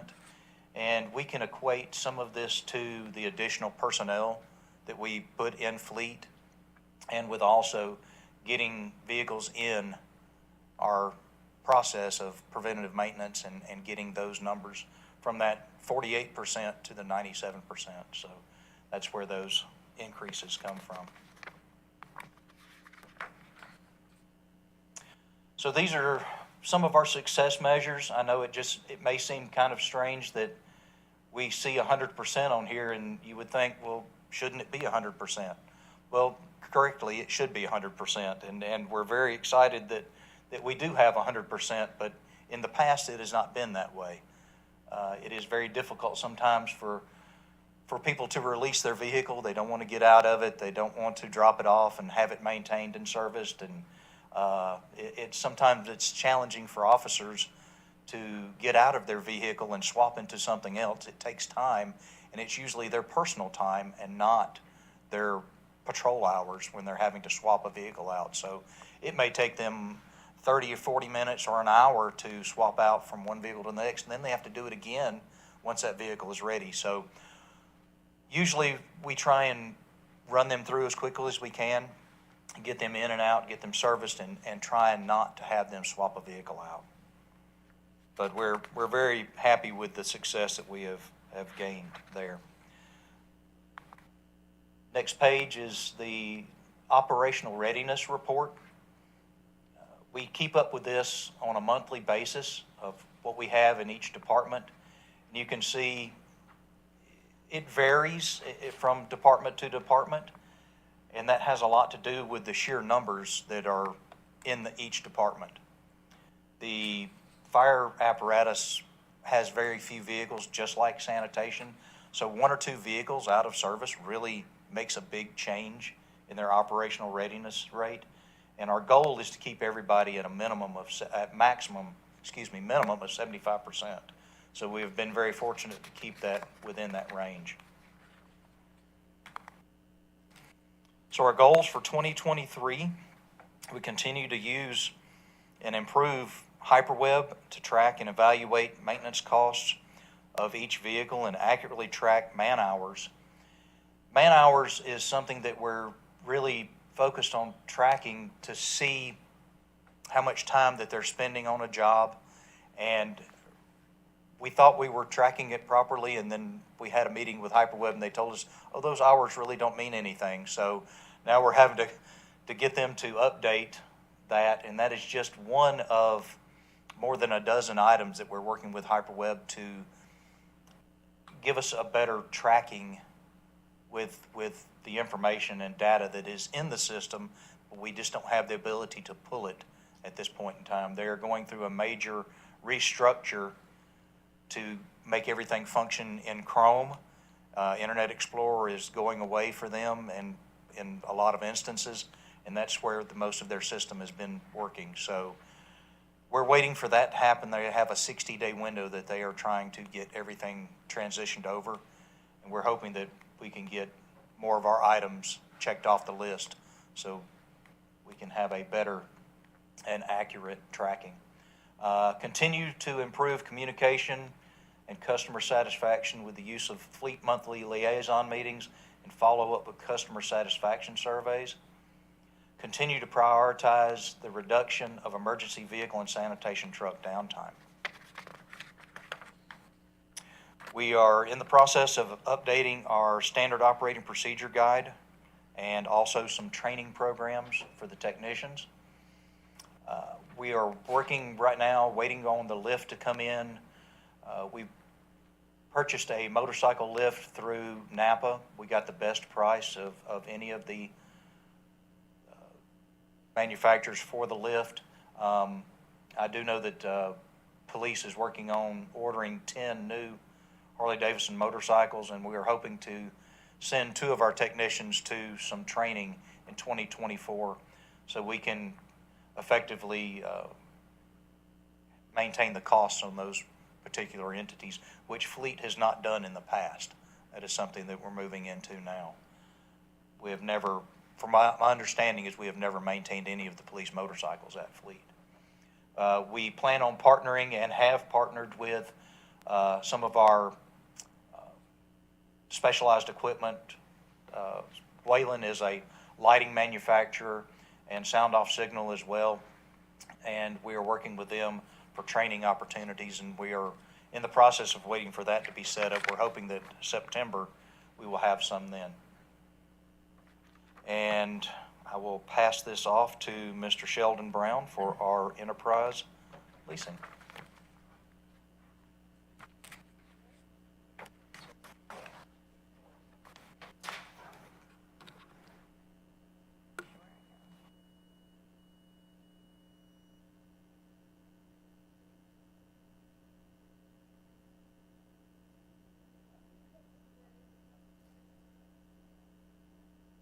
Light touch. I got it. There we go. Sorry. That's okay. Wow. Thank you for everybody's time. So Enterprise Fleet Management, our local division here overall of Georgia is located just down the road in Roswell. We've been partners with the city of Roswell since 2019. I've been overseeing the account for about 1.5 years now. So not through the full fruition, but we're definitely making good strides, and some of this I'll highlight here. Just to kind of reiterate some of what Mark said with an industry update, manufacturers are struggling with demand. They are nowhere near. In fact, they are not even operating at 100% capacity of vehicle manufacturing month over month. Any of that percentage out of 100 that is lost, they cannot recoup. They have to cancel orders. I'll give you just an example of a cargo van. Ram took 30,000 more orders than they could actually build. This is not a problem that's going to go away overnight. It's going to take years to catch up, 2024, 25. So in essence, what we're seeing now is dealerships have less and less new vehicles. The prices that they are charging are window sticker plus whatever they feel like on the day. We've seen anywhere on a pickup truck from $10,000 to $20,000 markup with no incentive. On the flip side of that, the used vehicle inventory is 43% up year over year. So it's a great time to sell, awful time to buy, unfortunately. And again, with partnering with the city of Roswell, Enterprise has the ability to order directly from the manufacturer. So for instance, most of our vehicles through the city of Roswell are Fords. We order them directly through Ford, where we are invoice minus the largest incentive that the city qualifies for. So obviously advantages there to taking out any dealership markup, etc., middleman. And having a proactive plan is the most important thing. So really the whole idea of the partnership is looking at the right time to replace vehicles. Government entities are very specialized when it comes to this. You do a lot less mileage, the incentive is a lot higher.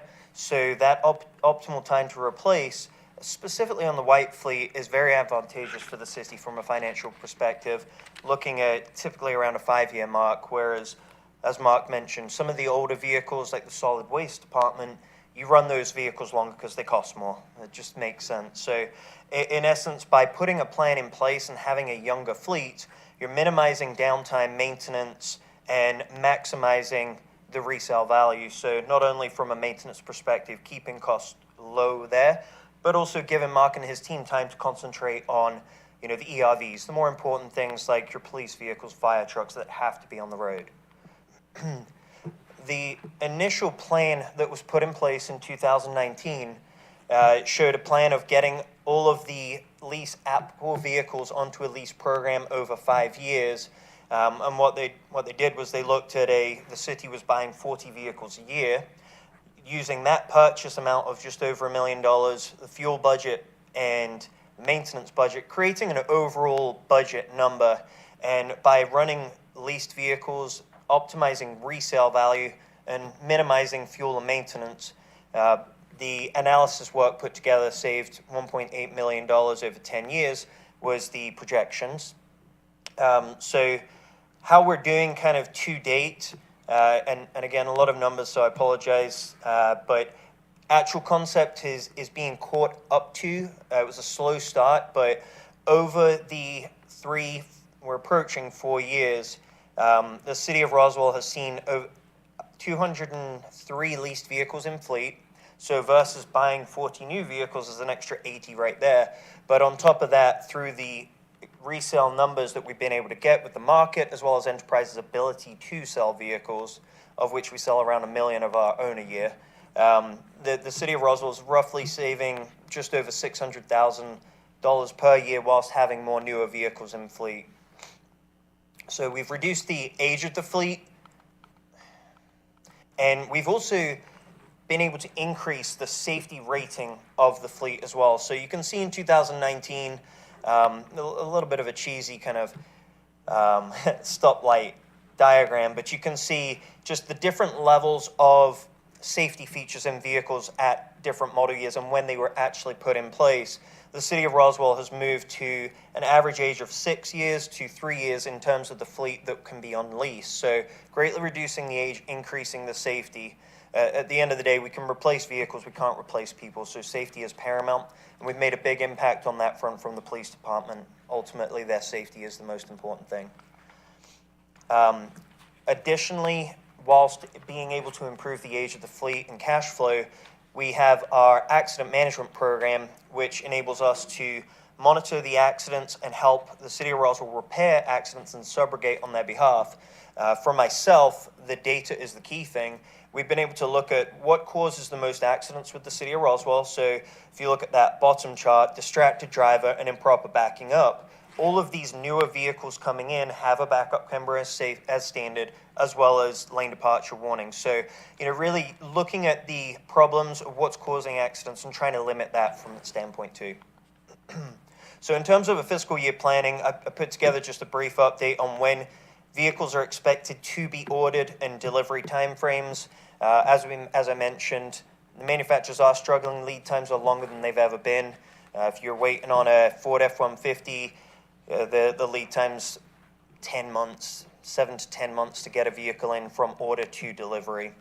In terms of the plan that we have on vehicles on order, 59 of those are replacing leased vehicles currently. We saw a real option in the market to replace vehicles that are newer than 5 years because of what's going on in the resale market. Replacing 59 of those vehicles is going to keep the monthly payments that the city of Roswell pays on those vehicles neutral, but also injecting back conservatively $666,000 back to the city. And again, we're very conservative on our resale numbers. We expect them to sell for more. So again, just being able to highlight key areas in the market and Enterprise coming in and making those recommendations. I actually have a real life example from Roswell of one of the vehicles that's already sold. It was a 2020 F-250. We bought the vehicle with the city's incentives at $29,500. Sold the vehicle. At that point, it had been paid down to $23,000, but the vehicle was sold for $42,500.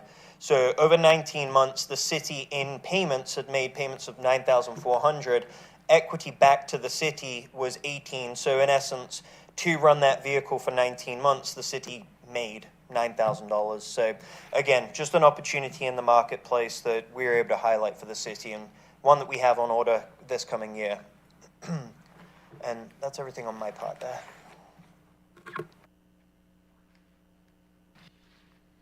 We're open to. Well, thank you all very much for a very, very informative presentation. We'd ask for any comments or questions from the committee. Yes, Council Member Hall. Thank you. Thank you for the information.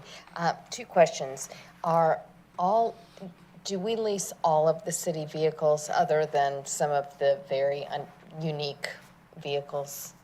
So we are currently leasing F-250s and below. So our 250s, 150s, the Explorers, the Pursuit vehicles that you see, the PD vehicles, they're all leased. But our dump trucks, I guess we do lease fire trucks. I learned something new earlier today.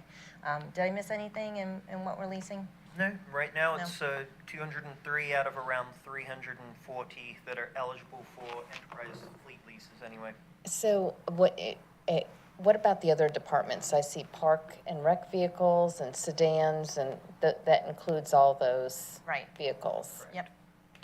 They're passenger vans and those kinds of things, correct? We do those as well for Rec and Parks. And then on the back end, do city employees get an opportunity to purchase the vehicles when they're retired? Is there an option for our city staff?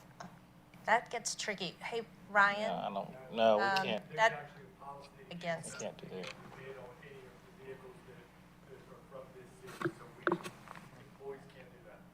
And that is a Roswell policy, a state policy, or?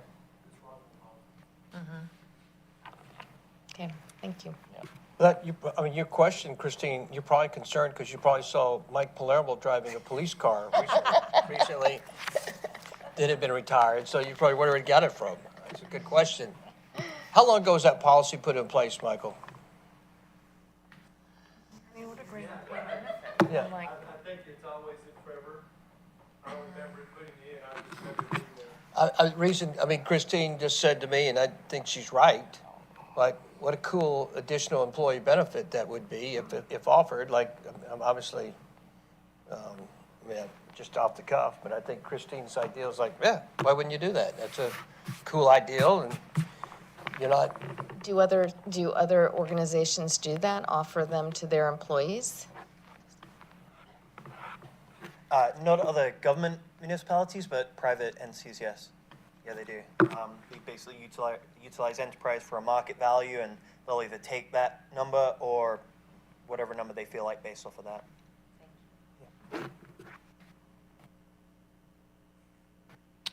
Yes, any further questions or comments? Well, I think the comment is, what a great job. Thank you for your great partnership with the city of Roswell. Congratulations on your first year, Mark. Thank you. Obviously, Sharon keeps delivering good news.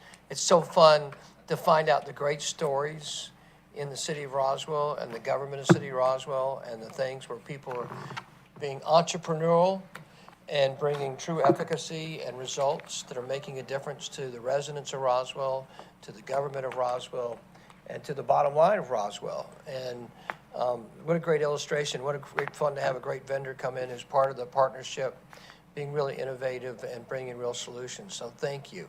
Really cool. Okay, thank you. Thank you, Mayor Wilson. Any further comments? Thank you for the update. Thank you for the team and the great work that you're doing. Item number 4, consideration of a budget amendment for the Fleet Services Fund in the amount of $350,000. Thank you. So maybe a little bit bad news to go with the good news. We have been tracking our vehicle and parts account budget throughout the year, and it appears based on our current increased average price of parts and the increased costs that we're experiencing for outsourcing repairs that we've accelerated the spend of the vehicles and parts account and are requesting a $350,000 budget amendment to carry us through the remainder of FY22. I'm happy to answer any questions. Thank you. Yes, Mayor Wilson. Mark, how much of this is equatable to your success of going from 48% to 97% efficacy on repairs? It is definitely a contributing factor. I could not really put a true number on how much it is of that and how much it is of increase in parts and sublet repairs and labor and things of that nature. But it definitely is a contributing factor. To the point. So the fact is, you're doing a better job, a dramatically better job. I mean, we kind of just bypassed. We went over 48 to 97% like it was nothing. That's a dramatic deal. We didn't really celebrate that. That's a gigantic accomplishment. And there's a consequence to that. The consequence is you're going to use more parts, which is going to cost more money. The other consequence to that is you have longevity on your fleet. Right, so your fleet's getting, and you also have more fleet repair that's happening internally and a longer fleet use, which also has another consequence, which is a positive net return back to the city that's harder to calculate. Where's Ryan? I'm sure he hasn't already calculated this. But, so yes, you're asking for $350,000. Well, that's not taking into account of the positive consequences of not just the additional cost, which everybody's aware of in terms of supply chain, but it's a positive consequence of your efficacy, of your dramatic efficacy. And What the incalculable is what's the longer shelf life of the fleet as a consequence of having more efficient repairs. So the $350,000 is, you said bad news? Yeah, it's $350,000, but what we can't share with is how much more effective we are because of the additional, how much better we are at repairing the vehicles. So it's a little, you know, there's more to this than meets the, what's the A saying? little bit of a catch-22. That's right. All right, thank you, Mayor. Any other comments or questions? All right, seeing none, I'll entertain a motion to move this item forward. Motion to move this item forward. Motion by Councilmember Hill, second by Councilmember Vanstrom. Any further discussion? Seeing none, all those in favor? Thank you very much. Passes unanimously. Item number 5, consideration for the mayor and/or city administrator to sign a contract for the semi-automated residential household garbage containers with Sea Green Services in the amount of $162,700. Ms. Izo, yes. Thank you. So we went through the procurement process to identify a new provider for these residential garbage containers. We have a third party who manages those containers for us and gets them out to our customers when there's a need. The low bid was Sea Green Services. We have worked with them previously, and it has been an excellent working experience with them. You can see it was a significant savings over the other bidder. And so we are pleased to put this one forward. It'll be a contract for 3 years with the potential of 2 renewals for a maximum of 5 years. All right, yes, Councilmember Hall. Would you elaborate on what this is? Maybe it's getting late in the Oh, night, sure. but. No problem. Absolutely. So these are our garbage containers for residential garbage collection for our residents. As you recall, they're specialized containers that are compatible with our garbage trucks so that they can be automatically tipped into the back of the truck. So every resident was given one as a part of starting this program. And over time, they get damaged. We have new residents that come into the city and need a new garbage can. So we have to do swap outs, or we sometimes have to actually just go out and service them and make a repair. So this is actually the company that does this for us. Rather than our own staff, we outsource this. And this is what Sea Green Services is going to be doing for us. And they actually will order those containers and keep them on hand and store them for us at a location, actually away from our Hembry location. We don't have space there to store that. And is it 26,000 over 3 years, or what is the? Oh, it's an annual amount of $162,700, and that is actually, and I may just clarify this for you, and that has an allowance in there for $40,000 in cans per year. We have not been buying $40,000 of cans annually because mostly they're pretty new right now. Over time, as we get further into the program, we'll be buying more cans, but we buy them in response to the need. So there's a $40,000 placeholder, if you will, in there for cans, and we probably won't use all of that.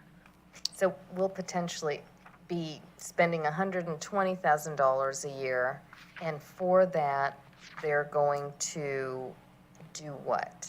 They go out and basically they get paid as per the activity, I should also mention. So as we get 25 of these in any given week, they get paid so much per each exchange. And they run around, you'll see them, they have a pickup truck and they'll have a bunch of cans in the back and they go and service those and. Got it now. I'm sorry. Thank you. Okay. I'm slow on the uptake on this one. This is my world. Yes, Mayor Wilson. So Sharon, we always have good news, good questions, good conversation. You brought up one of the bad ones. Okay. No, I'm joking. Oh, no. So where is the pro forma, I know you've got it in your head, on relating to the use of, what was the annual expectation of cost deployed for these garbage cans when we went to this program?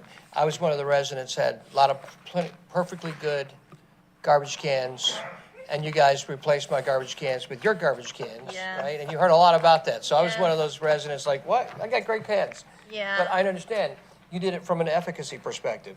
So what were the numbers? Obviously, there was a replacement cost. You guys replaced, you put these brand-new trash cans in all of the residents throughout the city. I think. And so then you've got a replacement cost Right. per annum, right? Sorry, Dan, coming after you, right? He's my There's phone. gotta- there's He's gotta be my a phone a schedule. friend. So I'm seeing here like, oh my gosh, we're gonna spend $162,000 a year. What was the original pro forma? I'm gonna slide this to Dan to answer your actual question, but as a point of background as to why we did this, it was because of the protection of the employees. The workers' comp claims that we were experiencing for our staff that were lifting garbage out of residential cans, the Home Depot cans, into our garbage trucks were really astronomical and very, very concerning. We had a safety expert came out and did ergonomics on any number of positions in the city. And when they evaluated what our refuse collectors were doing, it was one of those kind of off the chart moments where they said, this is very, very concerning. So that's the genesis of where this came from, to move from having our refuse collectors servicing residential cans and lifting them into the back of the truck versus the containers. So I just wanted to start there. I understand your No, question. it's a good job. It's a good job of selling, and we completely concur with your Okay. perspective. But you want to understand how we were planning on doing these containers over time. Exactly. I want to know, what was your projections like? Hey, if we're going to move this program, we got to understand what's going to cost us year 1, 2, 3, 4, 5, 6, 7, 8, 9, 10. And since Dan has very nicely stepped over here, he may have the absolute answer. So I'll stop dancing and let Dan answer. Well, I don't have the recollection of our pro forma off the top of my head from 2016? Okay, so 6 2017? years ago. 17? But I do recall a couple of numbers, and I believe the overall replacement cost at the time for the citywide program was approaching $2 million, Ryan?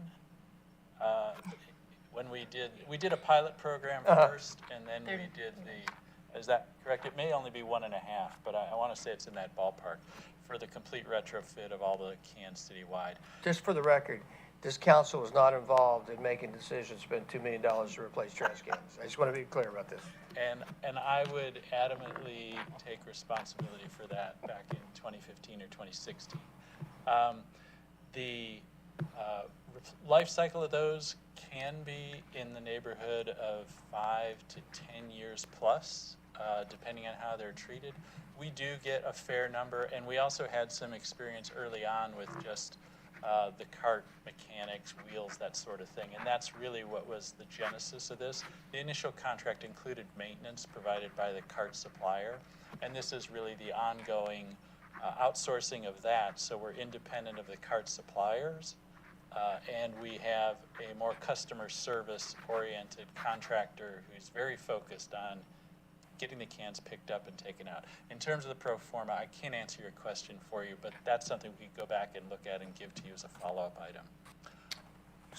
Was that, I guess, always like when we make decisions, do we make great decisions? If we make not such a great decision, do we make a distinction about the not great decision? And so the obvious question, if we're being asked to spend $162,000 on trash cans, my question is, did we understand we were going to spend $162,000 on trash cans 5 years ago? And what will we be spending 5 years from now on trash cans? That's a great question, and I think you're going to see this cost rate being relatively stable just because there's a fair amount of churn with new customers coming in. So there's a portion of this supply that just goes to new customers, and there's a portion of it that goes to replacement. In terms of the pro forma, the one thing that I would flash back to is when you see the solid waste update again, one of the things that I know we will highlight is the reduction in claims and injuries that we've had over the past 5 years in terms of workers' comp claims. And our sanitation folks, number one, have hung in there with the city in terms of the job market, in a large part because we have been able to go to the automated lifting system. Nobody lifts trash by hand anymore because of the health and wellness impacts and the job market. You just can't find people to do that in the rain or in the cold. So I don't really think we had an alternative, and I'm glad we had them, particularly during COVID, when we could keep the garbage picked up in the city. No, it's a great point. I'm sorry, Christine. It's a great point. In all seriousness, you guys were very, very forward-looking. And to your point, you can't put a price on, one, people's health and safety. Two, you can put a number on retention and being able to keep, if you want to get people unhappy, you want to get your residents unhappy, start picking up the trash. Stop picking up the trash. And to your point, you came up with a program, got ahead of itself. You got ahead of yourselves in a very positive way. But I'm from a standpoint of, we do need to be understanding, hey, we don't need unpleasant surprises. We get enough of those. If this is did we know, do we know, and will we know is kind of my question. And the reason what kind of set me off on this was I saw 3 bids, only 2 came in, and I see a 50% difference in the cost, in the price of the bids. That's concerning to me. That's a pretty significant, that tells me that we may be in some trouble going forward on this item. Yes, Councilmember Hall? Thank you. My question is, what about residents? Do they bear the costs for any of this when they want a replacement can? And if they're a new resident, are they purchasing the can at that point? There's no charge to a new resident for the can. However, if someone wants to replace their can and it is not damaged, we do have that. We do have customers who call and just want a new can. They are charged. Okay, thank you. All right, thank you. Any further questions or comments at this time? Oh, thank you. Is there a motion or desire to move this item forward at this time? Motion to approve. Motion to move forward by Councilmember Hall, second by Mayor Wilson. Any further discussion? Seeing none, all those in favor? Thank you very much. All right, item number 6, discussion of emergency stormwater repair and consideration of a budget amendment. Thank you. This is a request for a budget amendment for the Holly Berry Road stormwater repair at Charleston Oaks. We came to you in January with an emergency with a partial collapse of some of our stormwater infrastructure. We have been working on this repair since February. We had completed the replacement of the pipe and had moved into the lining process, successfully lined a good portion of the pipe, and another section of the pipe failed during that process as we were cleaning it out. So we needed to remobilize the other crew to come out and to replace that pipe. And because of that, we are experiencing a $121,000 change order. It was originally $146,000. We worked very closely with the contractor to improve that number. Part of that came with the decision to close that section of the road to allow the contractor to work without flaggers. Transportation worked very closely with us on that and actually provided the closure, which allowed us to reduce this to $121,000. The contractor is working. We are asking for a budget amendment in that amount, and that funding is being appropriated from stormwater fund balance. Happy to answer any questions. Thank you. Yes, Councilmember Hall? Thank you. I'm a little bit familiar with this project, and my question is, this has been going on for 7, 8, or 9 months, and it started with a small sinkhole on the sidewalk. And my only question is, I know that our infrastructure is getting older. Could in hindsight, could we have done something more at that time to look into what was causing that so that we weren't spending as much money now and addressed it then? Because these kinds of things are going to keep coming up. So, we were aware of the condition of the pipe and we're monitoring it. And this is something, and this is one of the things that we owe you as far as getting on the calendar to bring to you is a stormwater utility review for your benefit, so you can see our CIP list and how we evaluate projects and how they get ranked. So we're watching this project closely, and it was on our list to complete, and it jumped into that emergency category, which is how we ended up moving very quickly on it in January. The reality is we have limited funds. We're watching each of these projects. They get scored, and we're making sure that we're looking for projects that could affect our infrastructure or property or life. And those are the criteria we're using. I think it would be helpful to all of you to bring that in front of you so you can see it. The good news is going into FY23, we have a larger CIP budget than we've had in the last few years due to some changes we're making in the rates. This year, unfortunately, we had 2 emergencies that hit us very, very early. And as you know, come October, we had spent most of the CIP budget on those 2 emergencies. So all I can say is that we have folks out doing cross-drain inspections every day. We're well ahead of schedule for what we had set as our goal of having 100% of them done within 5 years.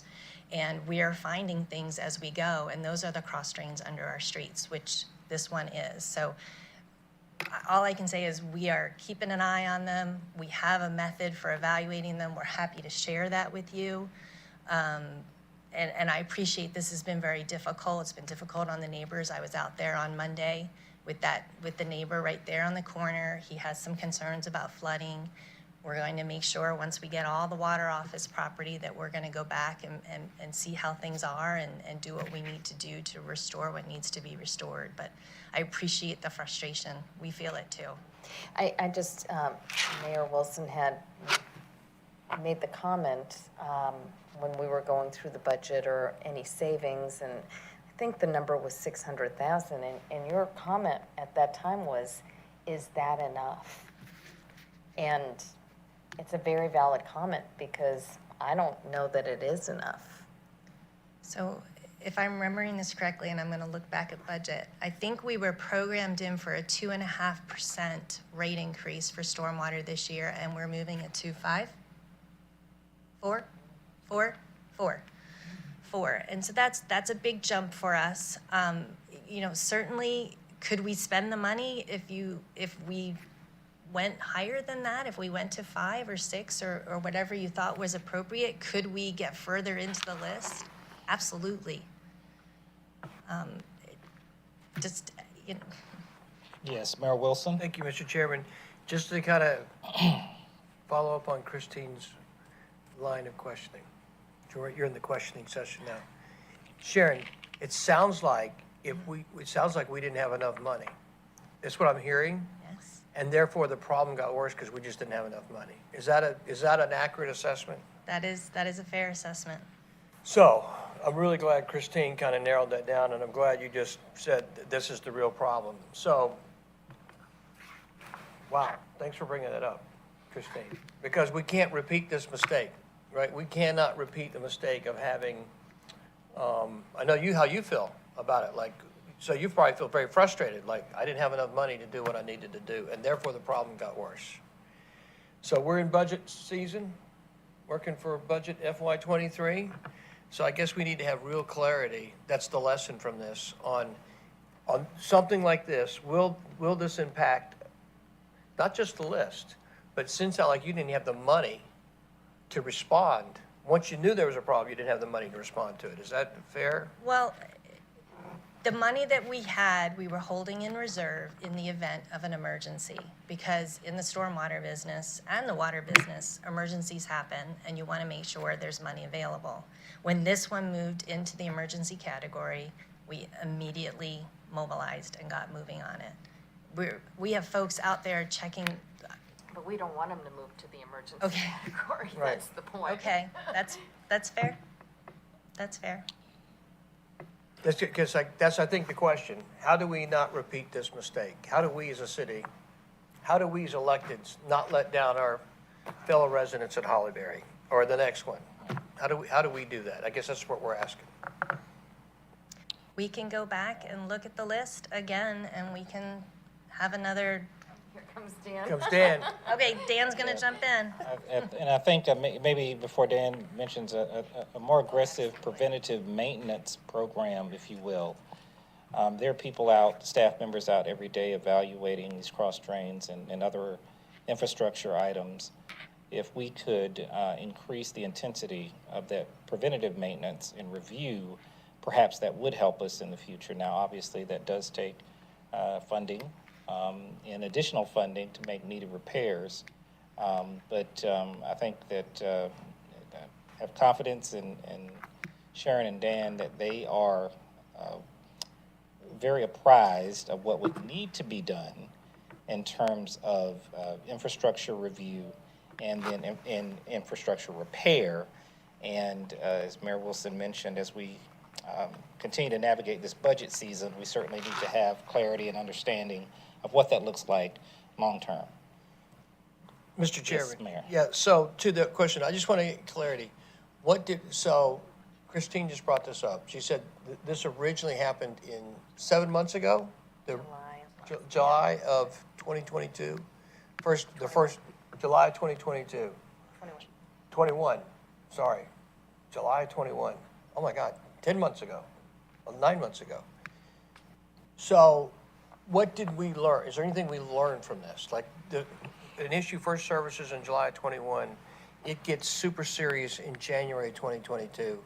I think we react to it in January 22, if I remember right. Didn't we react pretty quick to this in January 22? But in July 21, was there something that we could have done differently? Sure. So I would. Go ahead, Dan, please, go ahead. I would say there's always something we could have done.